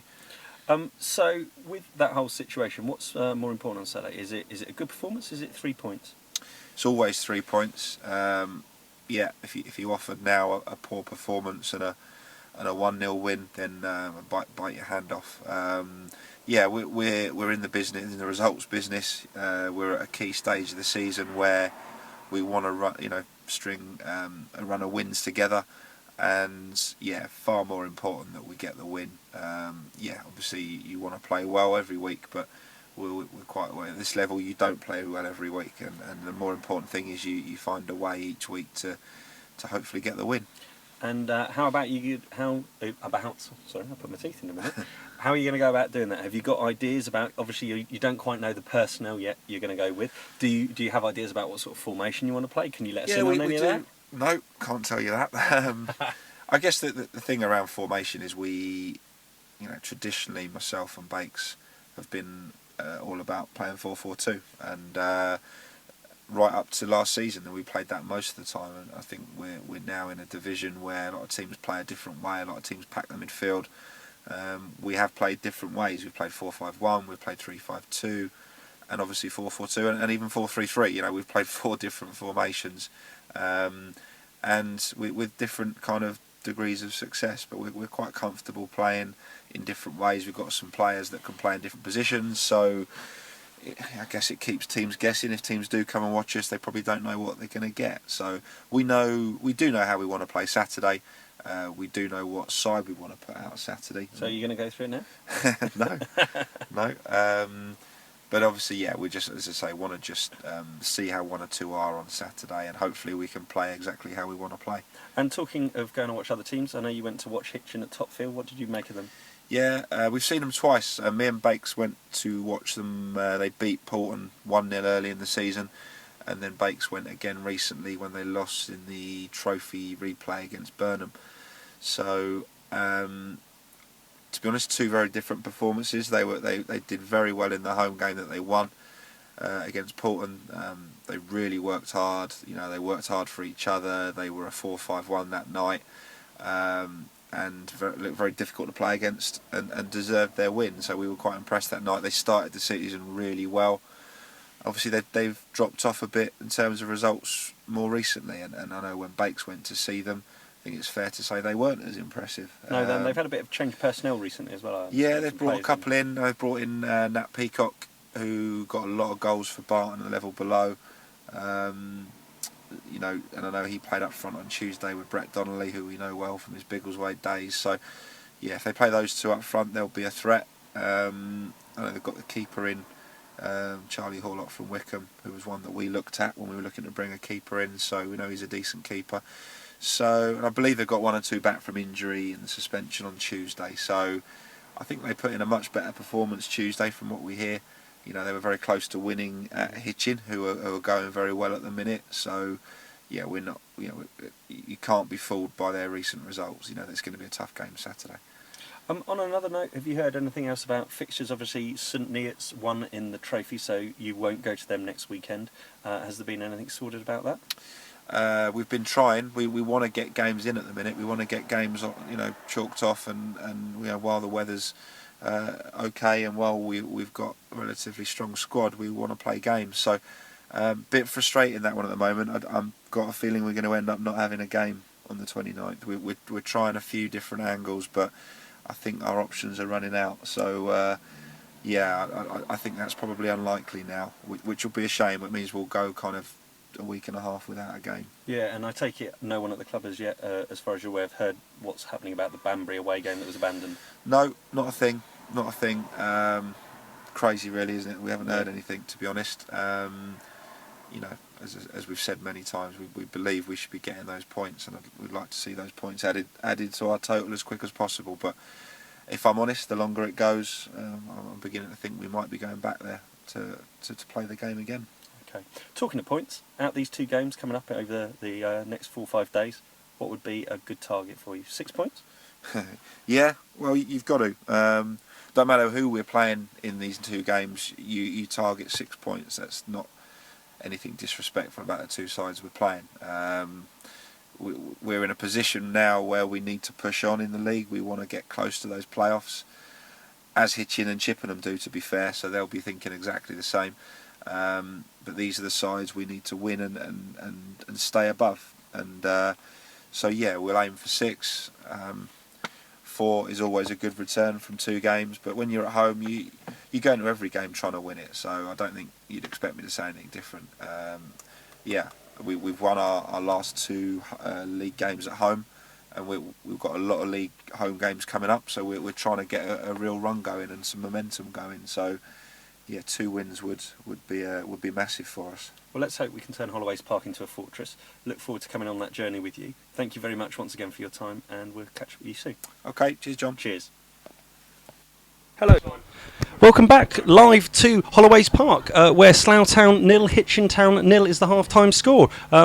We're due to get someone in here who actually knows what they're doing. I hope those 3 people aren't planning on standing there for the rest of the game. No, they're not. They're just here, I'm sure, to watch the other goings on. Well, we got to say that Nana Lynn's cake was absolutely gorgeous. Nana Lynn can bring cake again. Yeah. I know she's not listening though. That's the only problem. Well, no, but she'll walk past in a bit, and I've got to give her the tub back, haven't I? Yeah, you've got to give her the tub back. Half times in the league: Arsley 0, Cirencester 0, Bideford 0, St Neots 0, Biggleswade 1. Hungerford. I thought Hungerford scored, so I think it might be Hungerford 1. Although one of the websites that we're looking at says it's 0. I think Biggleswade conceded a penalty and it was put away and scored. Cambridge City 0, Poole 0, Chippenham 0, Chesham 0, Dorchester 1, Corby 0, Dunstable 0, Truro 0, Frome 1, Hereford 1, and Poulton 0, Banbury 0. Redditch 1, Histon 0 is the other half times. The players are just about to come on the pitch. I can see Dobson just down in front of us having a chat with a few of his family relatives. And Adrian, do you want to take us through the Slough team? Yes, of course. 1 is Jake Somerville, 2 Sean Fraser, 3 Ryan Parsons, 4 Guy Hollis, 5 Billy Jeffries, 6 Lee Rumbold, 7 Johnny Dyer. Captain is Jamie McClurg wearing 8. Ed Smith 9, making his 101st appearance for the Rebels. Jake Parsons 10, and James Dobson, who's the only player in the match on a yellow card. He wears 11. Substitutes for Slough: 12 Rhys York, 14 Adrian Sear, 15 Luke Knight, 16 Scott Harris, and 18 is Ben Edwards. And the Hitchin Town? I'll do the visitors for you. They're well. Wearing an all green outfit. 1 is Charlie Hurlock, 2 Harry O'Malley, 3 Dave Corran, 4 is Alison Ann, who's the captain, 5 is Dan Webb, 6 Sam Barker, 7 Dan Green, 8 Matt Lench, 9 ex-Rebel Simon Martin, 10 Nat Peacock, 11 Lewis Rolfe, and the subs for Hitchin today are 12 Michael Noon, 13 goalkeeper Taj Bell, 14 Jack Waldron, 15 is Tanish Chabata, and 16 is Brett Donnelly. And if you're joining us for the first time here, the Rebels have come out quite early. They're playing, perhaps, as they sometimes do, down the hill towards the open end of the second half. It's been a change they've done over the last kind of couple of months, really, isn't it? Yeah, I think was it after the Redditch game, wasn't it? Yeah, because their home record hasn't been great this season, we must admit, and they've tried to play away and try to get the fans perhaps engaged in that first half under the covered end where it's easier to make a bit of noise, a bit of support. But once again, as always, Bakes and Unders have got them out nice and early. They've come out, obviously they've been talked to, perhaps a little bit severely after that first half performance. But then it happened, didn't it, the other week with Porton Rovers, where we were 2 down. And second half scored all the goals in the opposite end. Yeah, Bideford 1-0 down. It's happened quite a lot this season that we've come from behind here. But it'll be interesting to see how they are. There's a few of the senior players are gathered in a huddle at the moment. John Underwood's just going to have a little conversation with player coach Ben Edwards and just trying to get things going, get things motivated. There's a few Hitchin players to our right hand side, to the tunnel end, just making their way out gradually and gingerly. Not urgently, and certainly no sign of the referee at the moment. But we can see Lawrence, the cameraman on the far side, he's not ready for action as he sat down in his chair, probably. Well, he hasn't seen much action in the entire match, so he's not got a lot for his highlight film, has he? No, not as yet. I mean, Hitchin, I would say, shaded the first half. They certainly created more chances than Slough, who it was tough up front for Dyer and Smith, who were slightly isolated. A couple of chances to Dobson, a free kick where everyone was presumably crossing. He nearly caught out young keeper Charlie Hurlock from Wickham.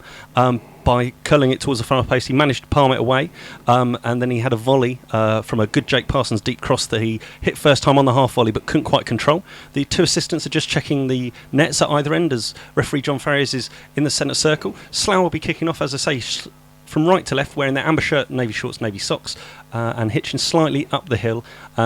A lot of the Slough contingent, as they often do, and as non-league fans often will do, they go and congregate behind the goal where their team is shooting. And I can see, Adrian, your flag's down there, and a number of the Slough fans. Yeah, it's not wet today, which is a strain. 2 Saturdays in a row, it's come back soaking wet. So they're looking after it today. They're doing well. A bit of a disappointing turnout, I think, today. I know there's a lot of other sport on this weekend. There's a lot of football and rugby activities, and it's not the nicest conditions to come out in. I'd probably say there's no more than 230, 250 people here, do you think? Yeah, so especially bearing in mind that we haven't got a game next Any guesses, Saturday. gents, on crowd at all?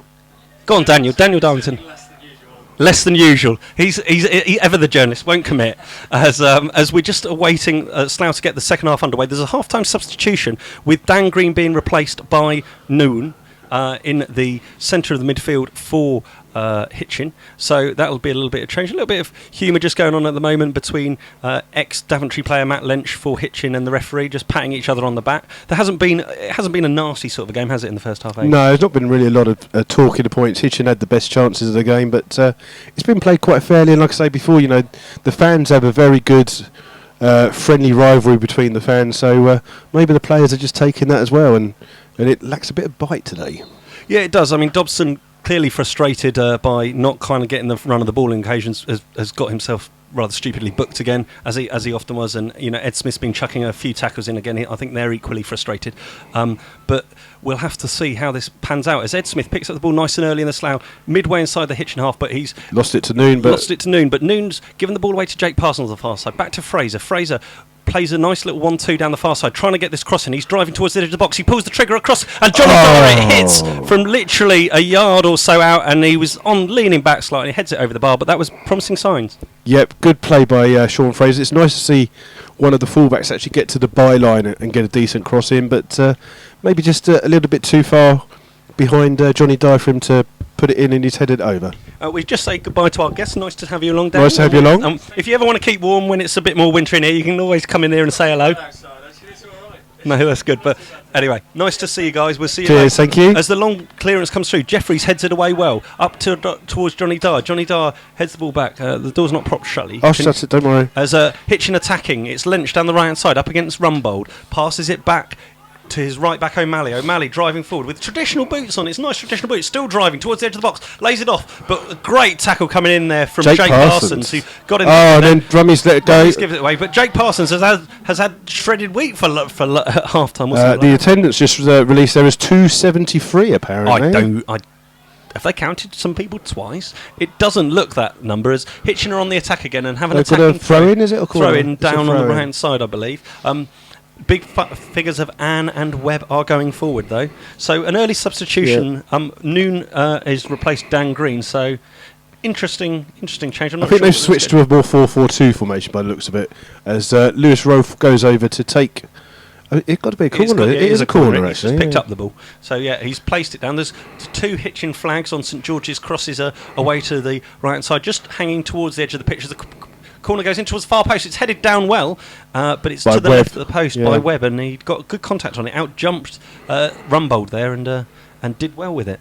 So what are we going to do about our Cork City end of season shindig? The other thing is we could go and commentate on some sport out there. Maybe that would be another. I'm sure that Cork City would love us two going over No, I there. didn't mean like Cork City. I mean like somewhere. You want to what? Get some Gaelic football going? Yeah, or some sort of, I don't know, I'm not exactly sure what, but I'm sure we can do anything. But yeah, please do contact us at MyFC Rebels Radio.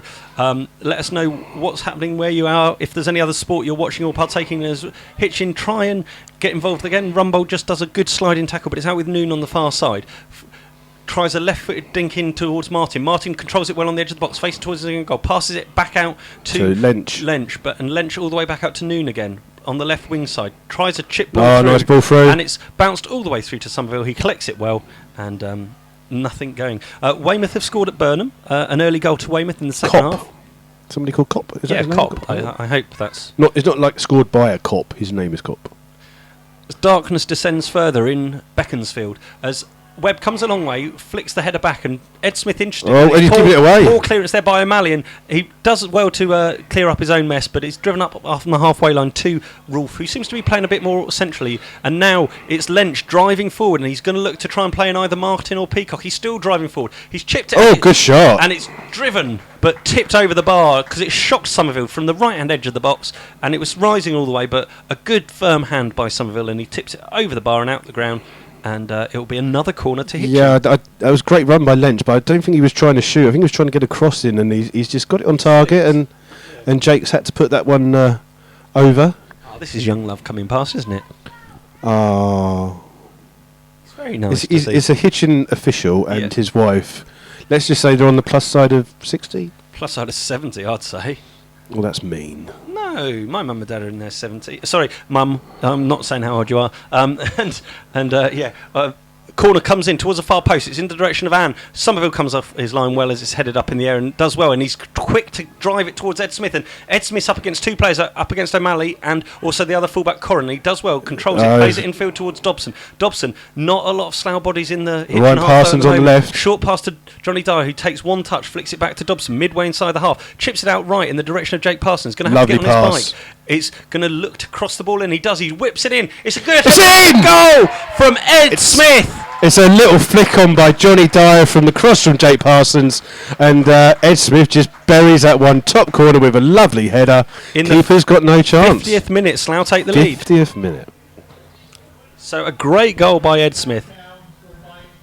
And it's you got to say it's a great ball in there by Jake Parsons. Jake Parsons, but what a great pass by James Dobson. He played the ball out wide. He gave Jake Parsons a chance to come on.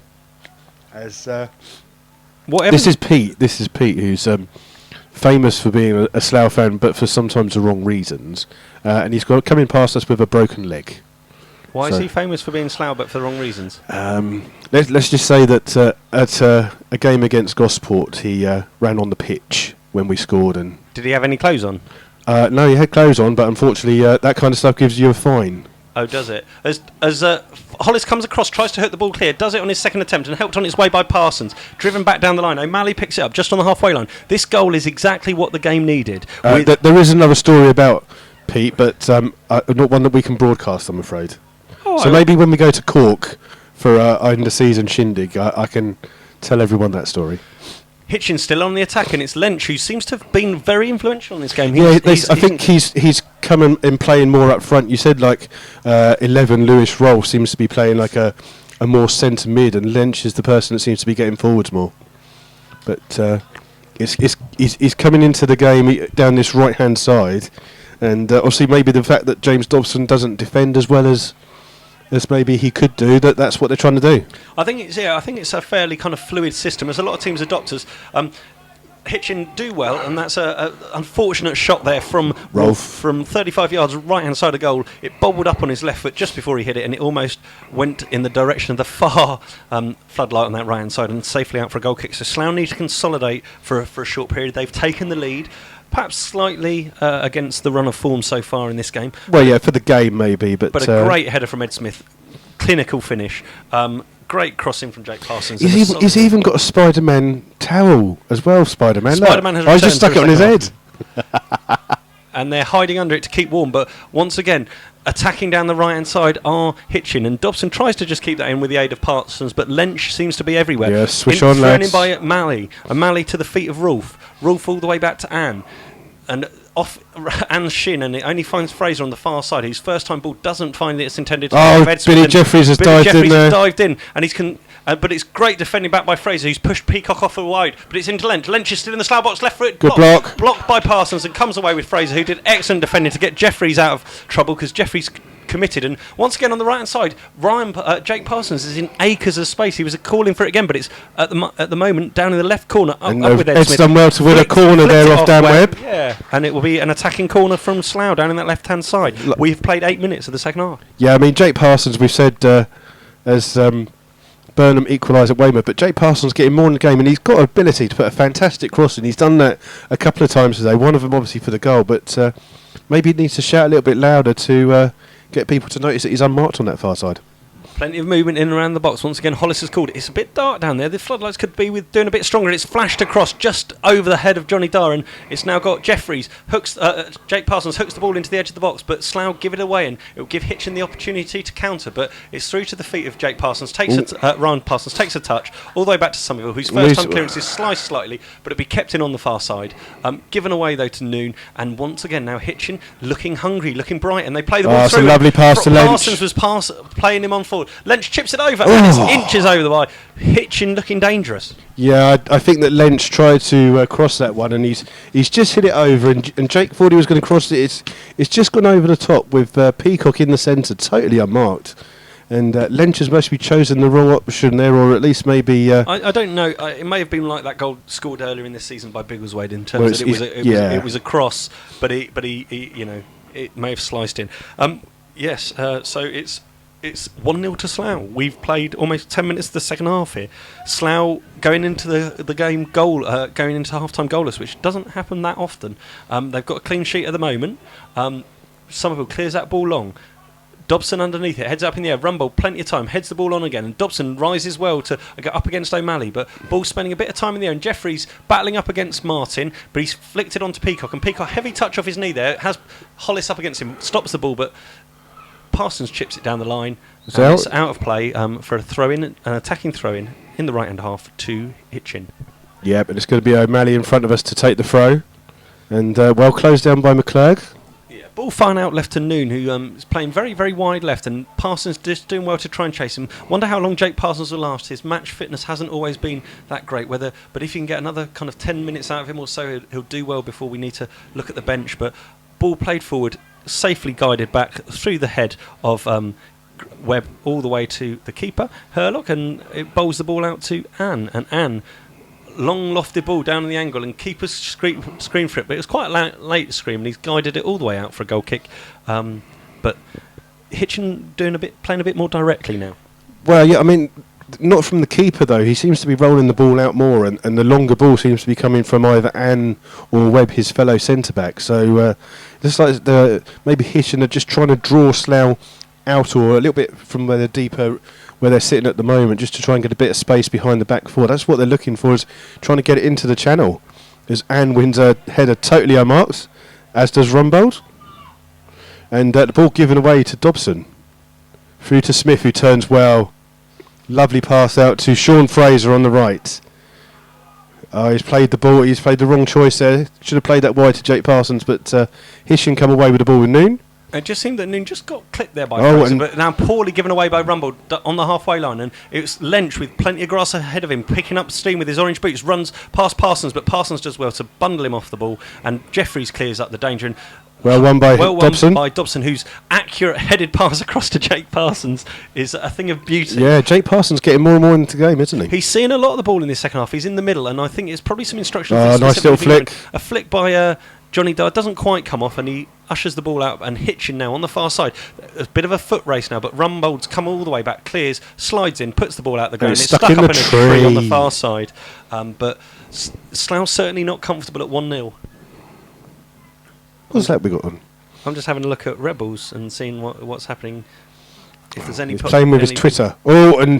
Rummy should get a yellow card for that one. He's just dived in there on Rolf. He's just a little bit late, left his foot trailing. He's apologised immediately. And the referee's just going to have a quiet word. So it's going to be a free kick for Hitchin. It's about 25-30 yards outside the Slough box, just running alongside the far end of the penalty area. Same two people over it as are over every Hitchin free kick. It's Barker and Rolf. Everybody comes back now for the Rebels. Two-man ball. I think it's Barker's going to have a go here. Put it in that area of uncertainty for me. And it is going to be Barker, right-footed, steps up, chips it into the far post, headed away by Jeffries. And Hollis now goes to do a second clearance with his left foot, bouncing awkwardly. Does get enough on it to get it out of play, but it's still going to be an attacking throw-in, level with the edge of the penalty box down the right-hand side. Short throw back to O'Malley, and Johnny Dyer's coming to shut down O'Malley, working hard, all the way back inside. And it's now the free kick taker himself. And it's 3 against 1. Oh, Webb, who Peacock's headed it straight into Jake Somerville's arms. And one of the Hitchin fans' flags has fallen. Quickly gets rid of the ball, Somerville, and it's up on the halfway line to Ed Smith, who didn't quite see where that ball bounced, and it's all the way back now, and Hitchin have the opportunity to clear long.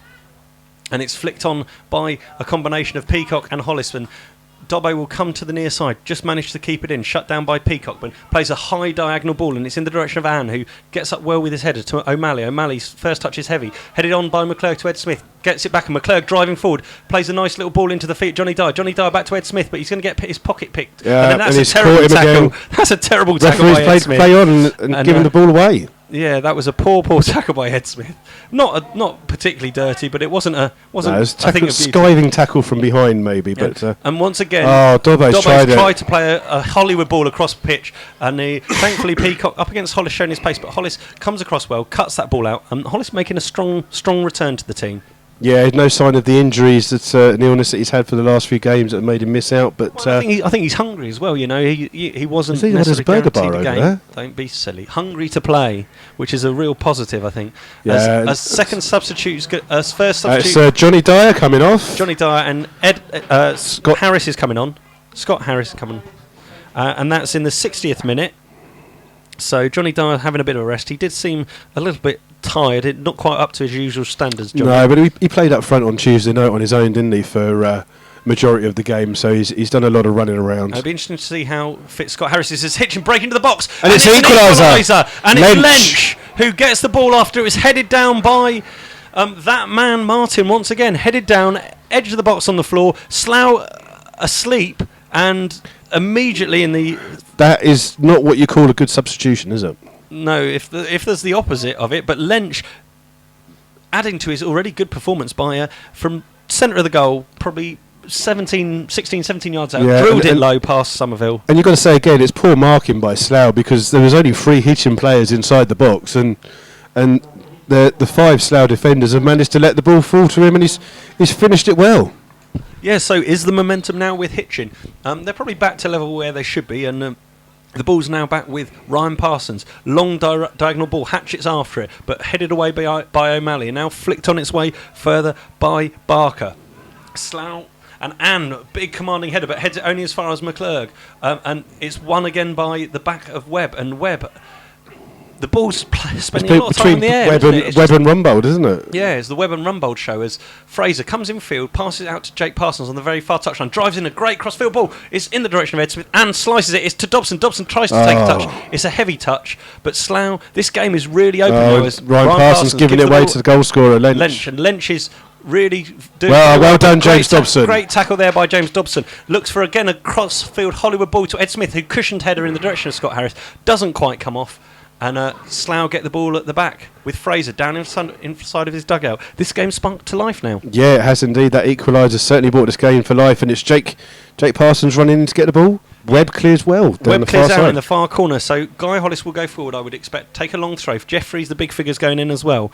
Lench finished that chance well, though, didn't he? It was no chance. It was a good finish. You know, I mean, he was right goal, no one in front of him, just the keeper to beat, and he dispatched it with some... power into the net that delighted the Hitchin fans behind the goal, but Hollis is lining up a long throw on the far side. Throws it in the direction of Jeffries, Oh, but it's well well won by well headed Martin. away by Martin, and now it's back on the halfway line where Peacock tries to pick the pocket of Fraser, but Ryan Parsons' right foot hooks the ball back in, but it's only as far as his Hitchin equivalent, and now it's going to roll all the way through to Somerville, who can probably stay in his goal and get that as he takes the ball quickly and easily. He can't roll it out because Martin and Lynch have cut down the options there. They've shut those options well, so it's a long ball in the direction of Harris, and it's Harris up against the left back position there. They're tugging at one another, but the ball's beaten them both, and it's out of play on the far side, and it'll be a throw in deep in their own half to Hitchin. And we've played nearly 18 minutes of the second half. It's Slough 1, Hitchin 1, both goals in the second half. Ed Smith with a cracking, forceful header after good work on the right hand side by Jake Parsons, and then barely 5 minutes ago in the equaliser from strong performer Matt Lynch, ex-Daventry I believe, who fired in where the ball dropped him on the edge of the 18-yard box and fired it low. McClurg does really well in the midfield to win that ball back. To Rumbold to Dobson. Dobson inside the centre circle with Parsons now overlapping out wide. 5 yards in from the touchline. Cuts it back to Dobson. Dobson first time blind ball in the direction of Harris, but it's dealt away. Peacock's at his feet. This game's becoming a little bit more open. Peacock's still battling up against Hollis, and Dobson getting ready for a battle in there, just being held off slightly. The Slough players, but both teams are hungry, aren't they now? 2 red cards in the Chippenham-Chesham game. Yeah, Coop for Chippenham and Pearce for Chesham. Pearce, the ex-professional, who Slough will have to face in a few weeks' time. So that I'm not sure whether that suspension will affect any of the games, because I think Chesham game's still that bit too far away. Chippenham obviously comes too soon with it being on Tuesday, so I don't think either of those 2 suspensions will affect the interaction with Slough. It's good play by Hitchin out of their own box there. And the ball's with Noon, the substitute. On the halfway line, to the feet of Peacock. Peacock well picked by Fraser though, and Rumbold's got time in midfield to pull it out left to Dobson. He needs to be sharp to keep the ball in, running over the halfway line, looking into the box. He's put that too close to the keeper. It's almost like a cross shot, and easily taken there by Herlock on the halfway, on the edge of his. Yeah, you sometimes think, Dobson had a good 10-15 yards in front of him there. He wanted to run. He needed to run at the player and get a better ball in rather than that lofted ball. As Peacock beats Jeffries for the ball and he gets the ball back. Yeah, and that's a mismatch. Jeffries just collides in him and then lies out flat on the floor. So Hitchin are going to have an opportunity to once again punish Slough, perhaps with a set play here. Very far left-hand corner of the box, maybe 3 or 4 yards outside it, and Slough have some defending to do. Yep, they will do, and they'll need to be alert here as both Webb and the centre-backs for Hitchin go forwards. This free kick looks like it's being taken by Barker. Rolf's going over again. Yeah, I think it's going to be Barker that's going to put this one in right-footed. Everyone's standing around in line with the penalty spot. Yeah, they're about 12 yards out, 10 to 12 yards out. Lots of pushing and jostling going around. About 8 or 9 bodies in there. 5 of each, 5 yellow, 5 green, all bouncing around. Jake Somerville about a yard off his line, waiting for the in-swinging free kick. It's driven in low. It's headed up in the air by McClurg, and then Harris can't get his shot fully away. It's still bouncing around in the area. It's Noon with the ball. It's not been cleared, and Noon's up against Ryan Parsons on this near side. Tries to cut it back. Steps over the ball again, clips it off Ryan Parsons. It's in the box. It's not fully cleared. Scott Harris clips it into the box. Finally cleared by Parsons, but it's back into the box, and Peacock looks to come from an offside position. It seemed to be to interact, but it's back in Somerville's hands safely. Somerville tries a quick one, but well cut up by Anne, who's just got back. And Hitchin played the ball out with O'Malley on the right back position. Yeah, Hitchin's confidence has grown since they've taken the initiative away from Slough, really. Since the equaliser, they seem to. Although they're not creating many chances, not like they were the first half. As O'Malley in front of us goes past 3 Slough players. Has Hollis facing back towards his own goal. Martin in pursuit, and Hollis elects not to let the ball run out and has to clip it out. And once again, Hitchin are applying the pressure here. Ed Smith on the halfway line, and Ed Smith and the 2 management team are having words there. I'm not sure exactly what it's about, but he's not happy. Dissatisfaction both ways, I think. As 2 stewards just walk down in front of us. A long throw coming in. There's a few of the bigger players have gone forward, and it's in at the near post towards Martin. Martin flicks it on, but there's no one there. Fraser, who's having a strong game today, heads the ball away. Harris is back there defending for his life, and now McClurg trying to put pressure on Anne. Hitchin pin us in, aren't they? And Peacock with a header, and Jake Somerville. Jake Somerville kind of clawed it out the air as the ball. It looked like he got a long ball out for Anne and Smith to chase, but Anne's there first and plays it back well to Webb. Rupert Russell's just given us some information. It's interesting that Lench, Barker and Rolfe all came to Hitchin from Chesham at the start of last season. So there's an ex-Chesham factor, and those players are certainly making a difference as Martin tries to play across He field got ball, but pushed off the ball by Hollis, didn't he? Pushed off it, and McClurg's won the ball cleanly for Slough, and Fraser's now passed it into the feet of Ed Smith, who's done one step over too many. And if you step over the ball and dummy it every time, but Hitchin are desperately trying to push it through, and Peacock just went slightly too early, much to Slough's relief, as they're really applying some pressure here. There's some more information about our someone else listening in Ireland through the Rebels Radio. Is that right? don't understand Twitter. No, I think they just liked what our discussions were about. Oh, right, okay. Second substitution for Slough. It's on halfway through the second half, and it's going to be Dobson coming off, and he's going to be replaced by Luke Knight, the bearded Luke Knight. Interesting substitution there. How many minutes is that? I can't add it up. What, 23 plus 48? What is 71. 23 plus 71. Is it? I don't know. I trust you. You're the No, one. what's 20 plus 40? That's 60. 5 plus 3... 68. Yeah, So there you we just go. said 71. I was lying to you. I was trying to see whether you actually did know maths, but didn't really help you there, did I? As Hitchin coming away with the ball. And Peacock's through. Peacock collided with And the Jeffrey. referee has not given anything, and that is an absolute disgraceful decision there. Peacock would have been clean through. And Jeffries and him seem to kind of collide heads as they do. They're both rubbing their heads, and Jeffries And then got up and then... Rumbold's just gone diving in with it. How has he won a free kick for that? Rumbold's doing a diving header. The guy's gone to kick the ball, and he's literally no more than knee height. Rumbold's got caught in the face. It's a free kick. But Peacock there, he went with Jeffries. And what's the linesman doing? He's signalling there's a head injury to Knight. No, Jeffries Billy Jeffries. But Jeffries still Superkev's just come on to try and treat two people at once and doesn't need to treat any of them. No, they've sent him on his way, and it's going to be an old-fashioned drop ball. And well, I don't know how old-fashioned it's going to be because I think one of them's going to kick it. It seems ridiculous now, that rule, doesn't it, about it? But Knight's on to replace Dobbo, and the ball's driven back to deep into the Slough half. It's almost like a rugby kind of positioning in the Slough are now going to be pinned back in to their own half on the far side. Not that sporting if you're kicking it there, as you maybe should kick it back to the goalkeeper, but it wasn't as blatant as the Yetton one down at Weymouth. Weymouth, no. That was the worst one that I think we've seen this season as yet. For any of you rebels out there who were watching, where Yetton, when trying to give the ball back to Slough, deliberately kicked it powerfully past out for a goal kick rather than kicking it straight back to the goalkeeper. And Lench again with the ball, and he's trying to play that ball through to Peacock, but it's ricocheted around, and Ryan Parsons is going to have the opportunity to drive the ball forward in the direction of Ed Smith, but he waits for it to come, and O'Malley comes in first and breaks in there and wins the ball. And Fraser, going back towards his own goal line, has to just settle and pop the ball out on the far side. Hitchin turning the screw a little bit now, eh? Yeah, as Spider-Man's got to go to the toilet yet again.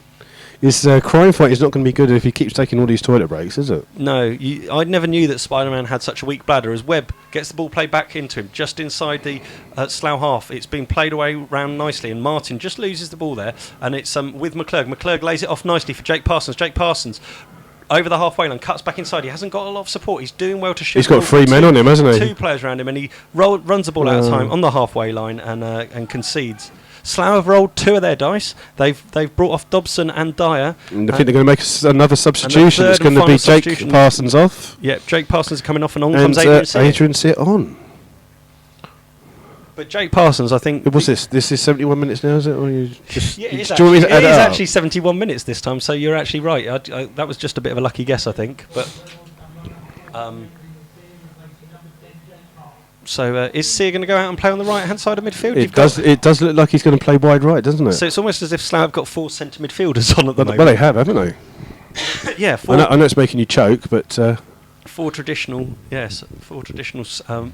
centre midfielders on, but the Slough have rolled all their dice, so hopefully it just shows a bit of lack of creativity in the team, though, doesn't it? Who's going to provide the killer pass or the driving forward? Because Jake, I can understand that Jake probably was running a little bit out of puff, having played 70 minutes. It was a purposeful 70 minutes, though. I think certainly in the second half, the 20 minutes, he contributed quite a lot. Well, yeah, put the cross in for the goal, and he put a few crosses in the first half, but who's going to do that now?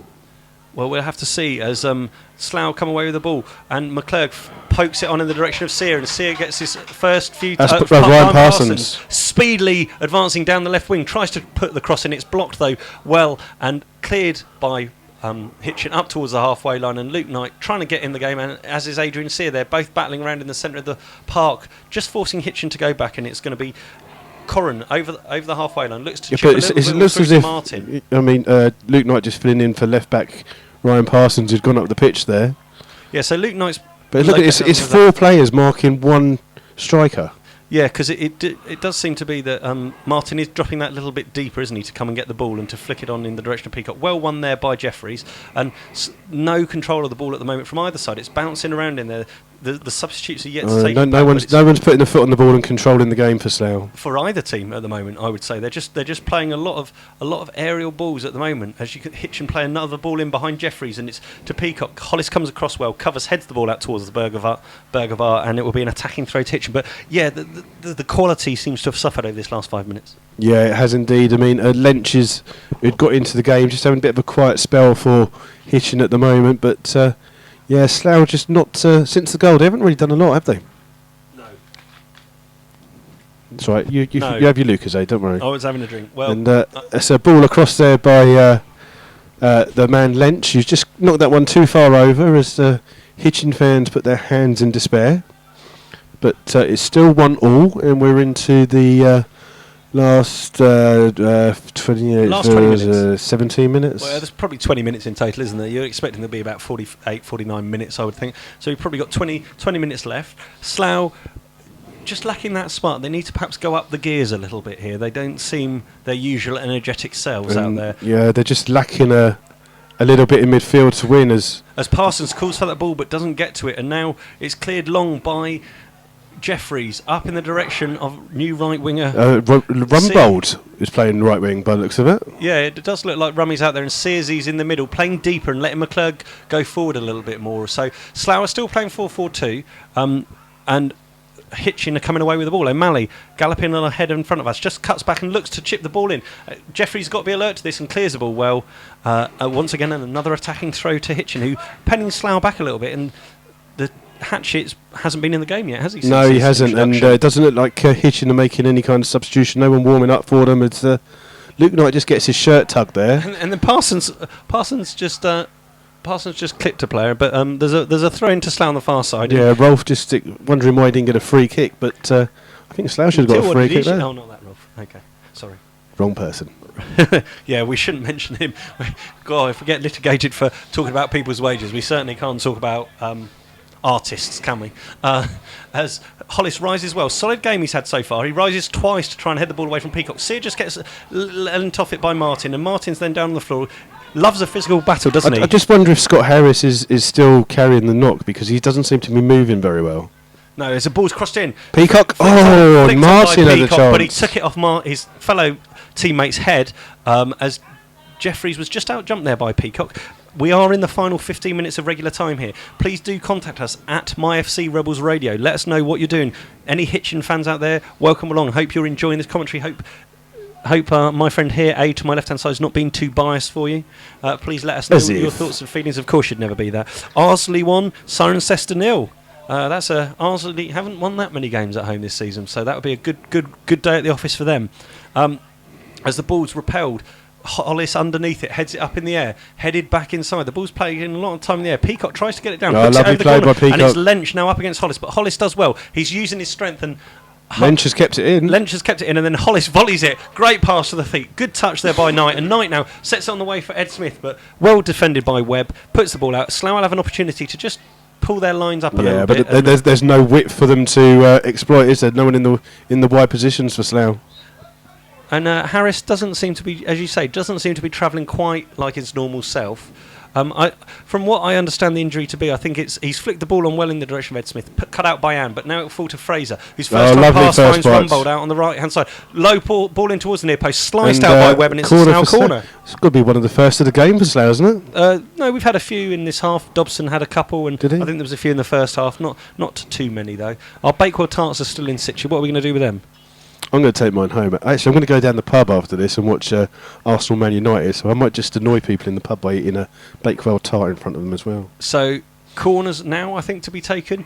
Is it Luke Knight there on that far side? It's very dark down there. He's chipped in towards the far post. It's bounced around, and it was just pushed harmlessly wide. I think that was lots by of different Rumbold. appeals there. I think it was Rumbold there at the near post, but it is very dark and almost a little bit misty. It has out come there. over a lot darker these last 5-10 minutes, and But it is almost a misty as well, isn't it? It's not a clear. It's Spider-Man's back. that's mostly just the dirt on the windscreen or the windows that we're looking out of.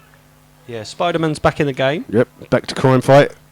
as we wait for Hurlock to take the clearance from his 6-yard line. Chips it up long. Jeffries and Well, won by Martin. Martin balancing He's given it. a free kick. And for the first time, which is you wonder why this has happened for the first time, but disappointing that he's only started to give free kicks now, because it seemed to be no different from any other challenge that's been going on. And Slough are letting Jake take this one. Just and he's it's not in the flagging. right place. He's flagging. There's a few people there. People are expecting the linesman to be polite. You got to feel a bit sorry for Nana Lynn, having travelled all the way today, expecting Reece to be playing, and he's not even going to get on. But she did bring cake. As the ball's headed into the box for Slough.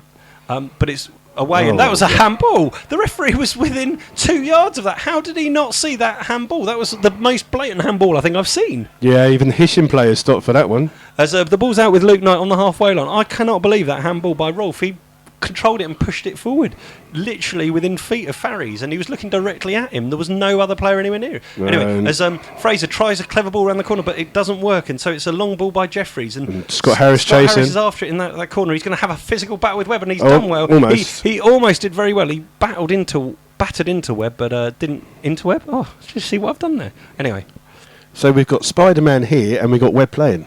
yeah, and into Webb is how we're broadcasting. Anyway, Well, okay, if you like. to get Not many people call it the interweb. Only people up north like Mick, he might call it the interweb.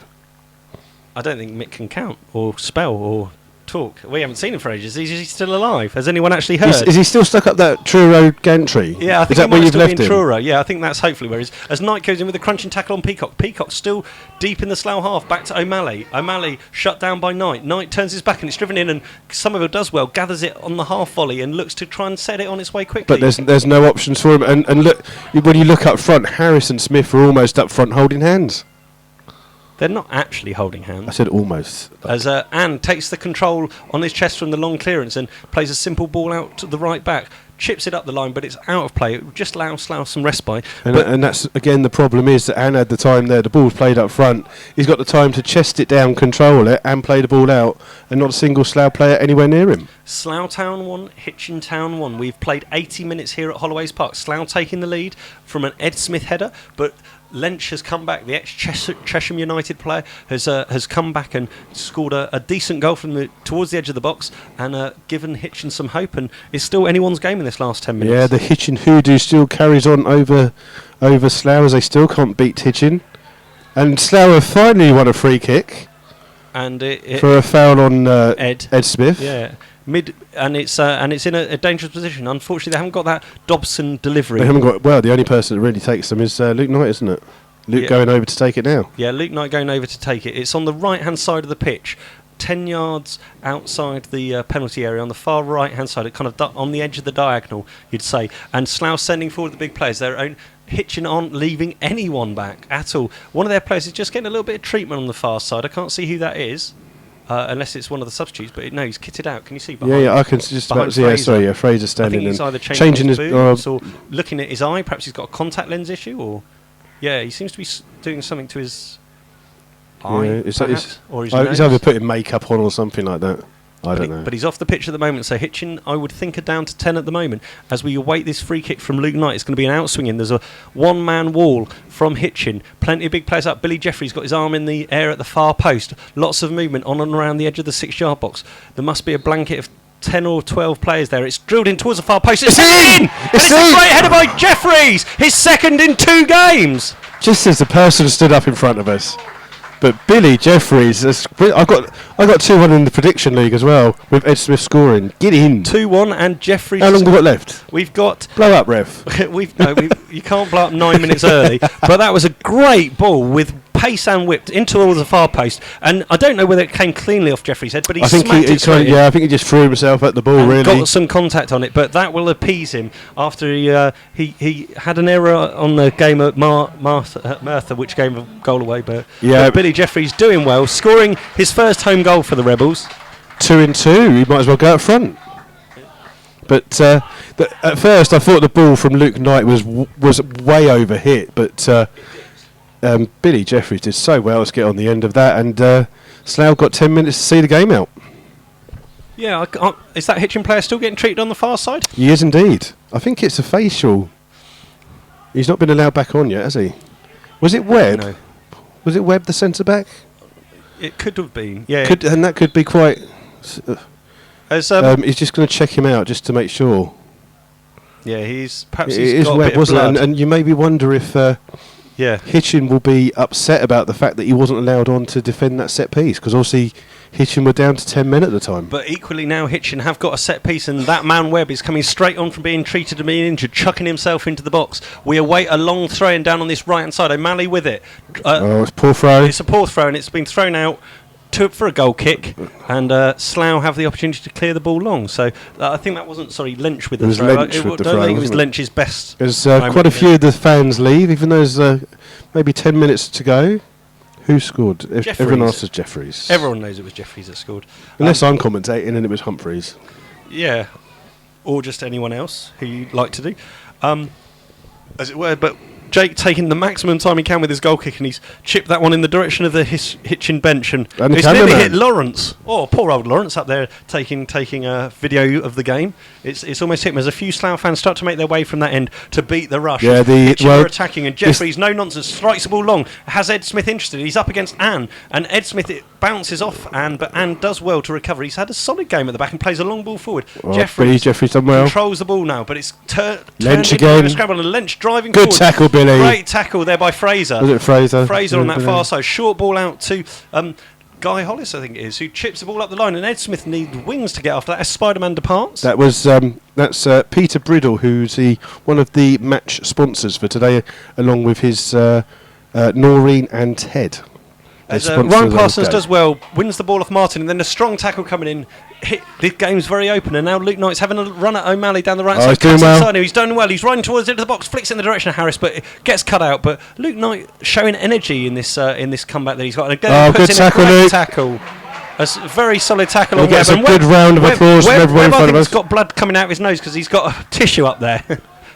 You can see the tissue. But that was a great tackle. It's either that or he's got a really big white bogey sticking out of his nose. That was a great tackle on Webb, and Webb was arguing as Luke Knight shoulders that ball over. Harris looked like he controlled that with his hand there. And Rumbold gets the ball. Played it all cross field to Rumbold, who's up against Corin on the far side. Rumbold just quite happy to keep the ball, turns it back, passes it short along the ground to Fraser. Fraser opens his body up and out to Sear in the middle of midfield. Sear back to Fraser. Fraser chips the ball up the line. Well headed on, and Scott Harris. Scott Harris is bounding around there, and comes back off it and just prods it home to Herlock. And Herlock no Max Oberschmidt control there for Herlock. No, as he rolls the ball out, he drives a low clearance, and it only finds the knee of Sear, but it's given straight back to Anne, who's driving over the halfway line, stops, checks, passes the ball out to O'Malley. Hitchin still pushing and pressing, chips the ball forward, and Peacock's underneath it, but Parsons wins it. And then Luke Knight comes all the way back, wins it just off Rolfe, and Rolfe chucks himself in there, and now it's with Harris, who takes... Oh, lovely play, Luke. That's a foul. Tackle by Anne. He's left himself, and Hatchett for once doesn't react. He pats him on the bottom. He pats him on the bottom while he's sitting on top of him. He's sitting on top of him in a kind of sort of wrestling hold. Lovely play by Scott Harris. So he did well to win the first ball. He's gone past and turned, and Anne's just caught him as he slid into the tackle, and Slough get a free kick. Just taking their time as we're into the last 4 or 5 minutes. Yeah, last 4 or 5 minutes. Slough twice taking the lead in this game, and they've got a free kick on the halfway line. There's five Slough players. 5 of them taking it. There's only 2. There's 4. It's a 5-1-4 formation at the moment, isn't it? Yeah. McClure going to take this one, no? No, he's going to leave it for Parsons. Left foot, driving it down into the right-hand corner towards Rumbold, and it's bounced, and Rumbold's going nuts at the assistant on the far side, and a long ball played forward. Lovely header, Ryan Parsons back. Who's saying, just control it, Jake. Just calm it all down a little bit, and let Martin come and shut you down completely. And then Martin does it, and They just exchange pleasantries and he taps him on the bottom. He's learning from Gogic, isn't he? Gogic used to take ages on goal kicks. But he is going to kick it out of his hands. He's been forced as Martin stayed upfield, and he kicks it out of his hands. It's bounced. It's up in the direction of Harris. Headed away by Webb, though, but only as far as Rumbold. Rumbold into the feet of Ed Smith, right-hand edge of the box. Is he going to get there? He's going to try and run it. The keeper's taken it. The keeper's taken out Ed Smith, but Anne had the ball. Anne cleared out for a corner. It looked like Anne was going to go round his own keeper there and get the ball. But they've conceded a corner. I don't think Slough can commit many forward as we go into the 88th minute. Which part of the pitch is Luke Knight going to take the corner from? Is it going to be anywhere near the quadrant? Well, I suspect so, because he's down right next to the assistant. That don't mean nothing. I don't know. Oh, a wee wah.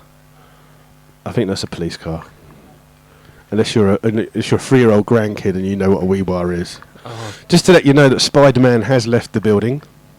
Well, he might not have left completely. He might have crawled over the top or something. I don't know. He swung his way back as the ball's being kept down in that corner, a short corner from Slough, and given away the goal kick. And there was a bit of battering and bouncing down there. And I think it was Harris. Would Scott Harris be involved in that by any chance? It's not as good as when both the Harrises are on there and they play it short to each other. Bideford won St Neots, won a late equaliser there for Bideford at the moment.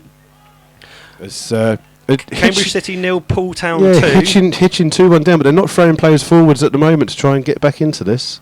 No, and well left by Sean Fraser. Fraser ducked underneath. Fantastic dummy phrase. And Jeffries has the ball at his in his hands. The throw midway inside Slough half, just short of the dugout. And I think Hollis is going to go. Slough wasting as much time as I think they're just passing it between each other like pass the parcel, aren't they? Just so he wants to take the throw in.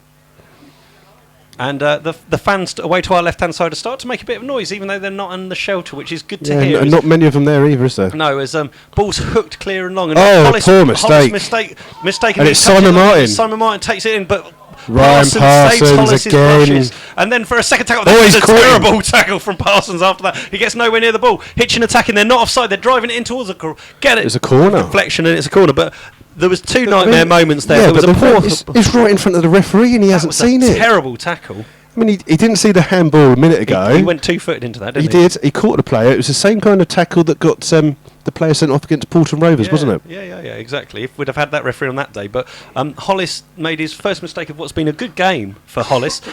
Sliced that. And lots of pushing and shoving around Jake Somerville for this corner as everyone goes up for Hitchin apart from two. It's an in-swinging corner. It's driven in low towards the front post. It's well cleared by McClurg at the front post. And then Poor touch, but it's back with, I think it's Corrin on the halfway line. Short pass to Barker. Good tackle, Ed Smith.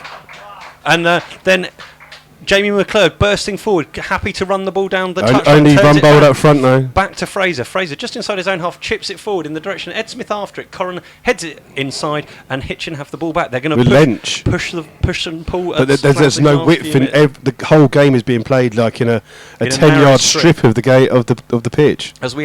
As we go into injury time here. Good tackle, Billy Jeffries. Well done. Well cut out there by Jeffries, and then he's got caught. Got caught. Adrian Sear as he was clipping the ball away long. And Hitchin still not making a substitution. No, well, I don't know. It's strange because you think that they've got options. They've got the likes of Waldron, who's recently has been brought in. Brett Donnelly's a striker. We know from Biggleswade, so could have potentially brought him in.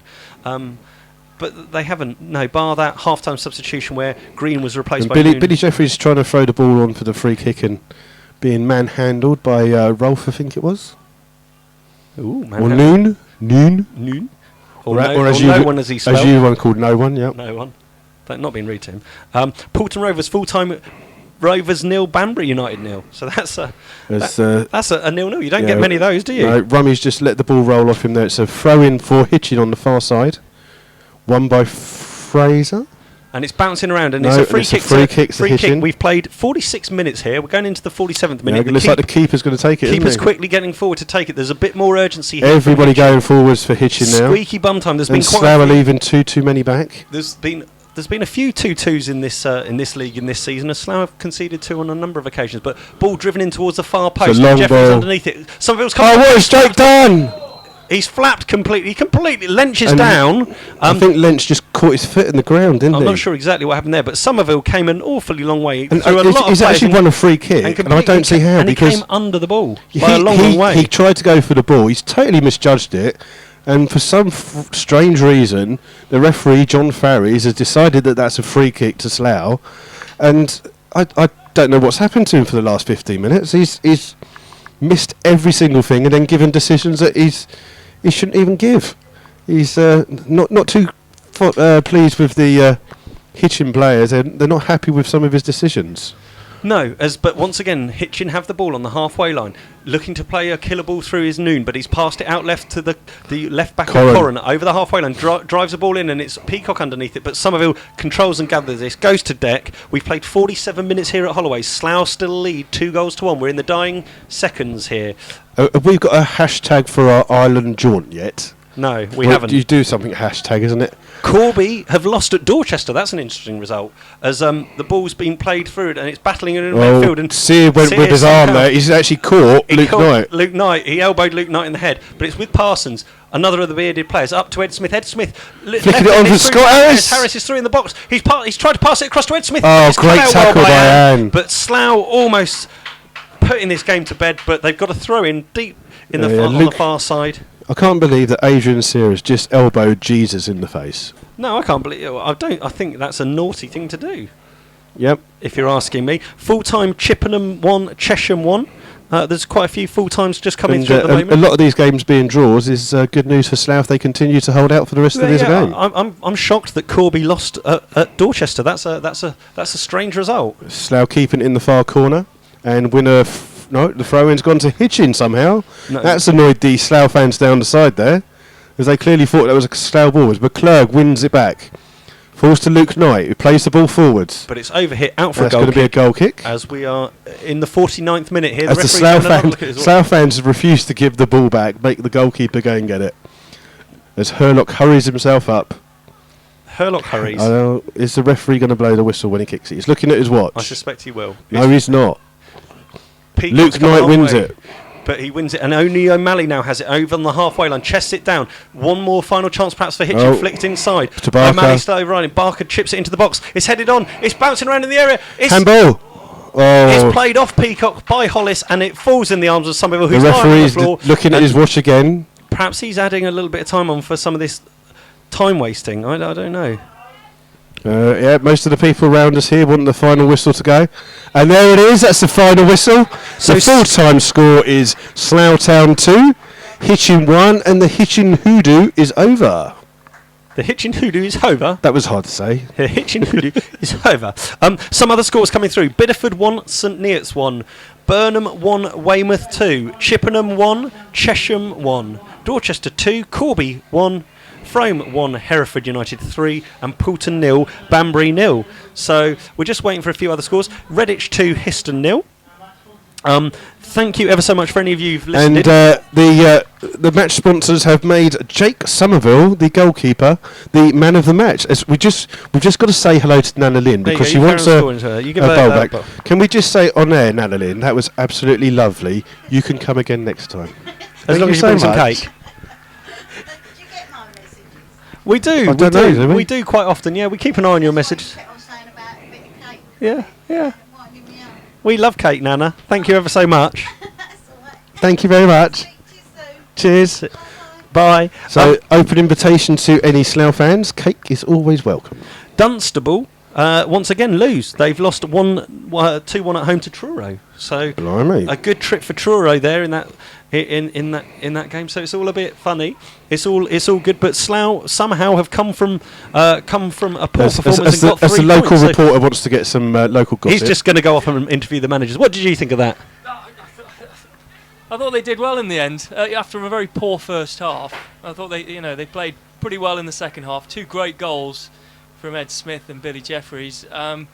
But I have to say, I think probably Hitchin were the better side. Yeah, they'll feel hard done by, won't they? They will feel hard done by, but another great 3 points. It keeps this unbeaten run going in the league, and I'm really delighted. I'm sure the managers will be absolutely delighted. Well, thanks for your time, and go off and speak to them, and we'll catch up soon, Dan. Cheers.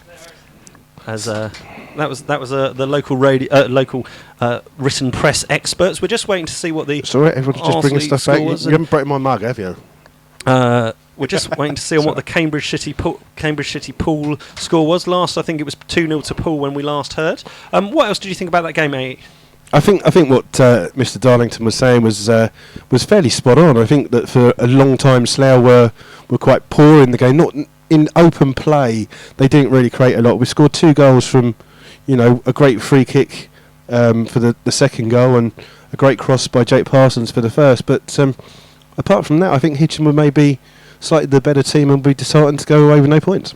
Sometimes you've got to win ugly. I know that's something that I talked about with unders the other day. Is what's more important, 3-0, 3 points or the performance, and it very much was 3 points today. Well, yeah, I mean in the league, 3 points is always the way, but unfortunately, fans like to see better football. But if you're going to entice new fans into, if they've come along and want to come back, they want to see a bit more football. As Alfie walks past with his corner flag collection. He seems to get the same ones every week. I don't know whether he's ever going to get any more. Are you here on Tuesday? Yeah, of course I am. Oh, well, that's nice. So we're welcoming Chippenham along. It'll be live from 7:40. You can join us here. Any fans from Hitchin, we hope that you've enjoyed it. One thing that we are going to do is, if you hang on 1 second, we need to go through to understand, and we can give out what the change is. We've retweeted it on Twitter, but it is change.org / oh, hang on, sorry. That's a long one, isn't it? That's. But if you go to change.org, well, if not, I'm sure if it's on the Hitchin Town web page, or it's on the Slough Town forum, and click on there and just sign the petition. Got to help these other non-league clubs. Yeah, save Hitchin Town Football Club, and Claire Jones is the young lady in Ireland who's going to sort out our. Apparently, she's going to host you, of course. I would think, a radio celebrity that you are. Oh well, who wouldn't? But. Yeah, it's in your hands, Claire. You're to organise the Slough Town Cork City end of season friendly, I reckon. Okay. The odd night out in Cork might be welcome as well. Are you going to do a sports report like summary of the scores? Go on. As long as I don't have to do it in a Scottish accent. No, you have to do it with the right enunciation. Go on, try it. Arleslie Town 1, Cirencester 2, Bideford 1, St Neots 1. Oh, I like this. Biggleswade 1, Hungerford Town 1, Burnham 1, Weymouth 2, woohoo! Cambridge City 0, Poole Town 2, Chippenham Town 1, Chesham United 1, Dorchester Town 2, Corby Town 1, Dunstable 1, Truro City 2, Frome Town 1, Hereford United 3, Portland Rovers 0, Banbury United 0, and Reddish United 2, Histon 0. And there's one more, the alphabet that we haven't got underneath that, which would be Slough Town 2, Hitchin Town. Hitchin 1. Hooray! And incidentally, Merthyr followed up their victory against us 3-2 in the week with a 5-2 demolition of Swindon Supermarine today. So they're in absolute tip-top form. And their 50th league goal of the season they've scored. That's ridiculous, isn't it? But thank you ever so much for your time, your effort, and everything like that. Hopefully you enjoyed this, and we will speak to you all on Tuesday as the Hitchin players have just released from their huddle. They're just starting to go away. I think they'll be bitterly disappointed. Lynch particularly had a very, very strong game for them. Yep, did indeed. But we'll pack up. Reece York looks a bit disheartened. Stood out there on the pitch just going through some stretches and some exercises. I think he missed out today, and I think he'll be disappointed and want to try and fight his way back into the team as soon as possible. Yep, he will do, and hopefully be back in the team soon. Excellent. Thank you ever so much, and we'll speak to you soon. Bye. Tuesday. Bye.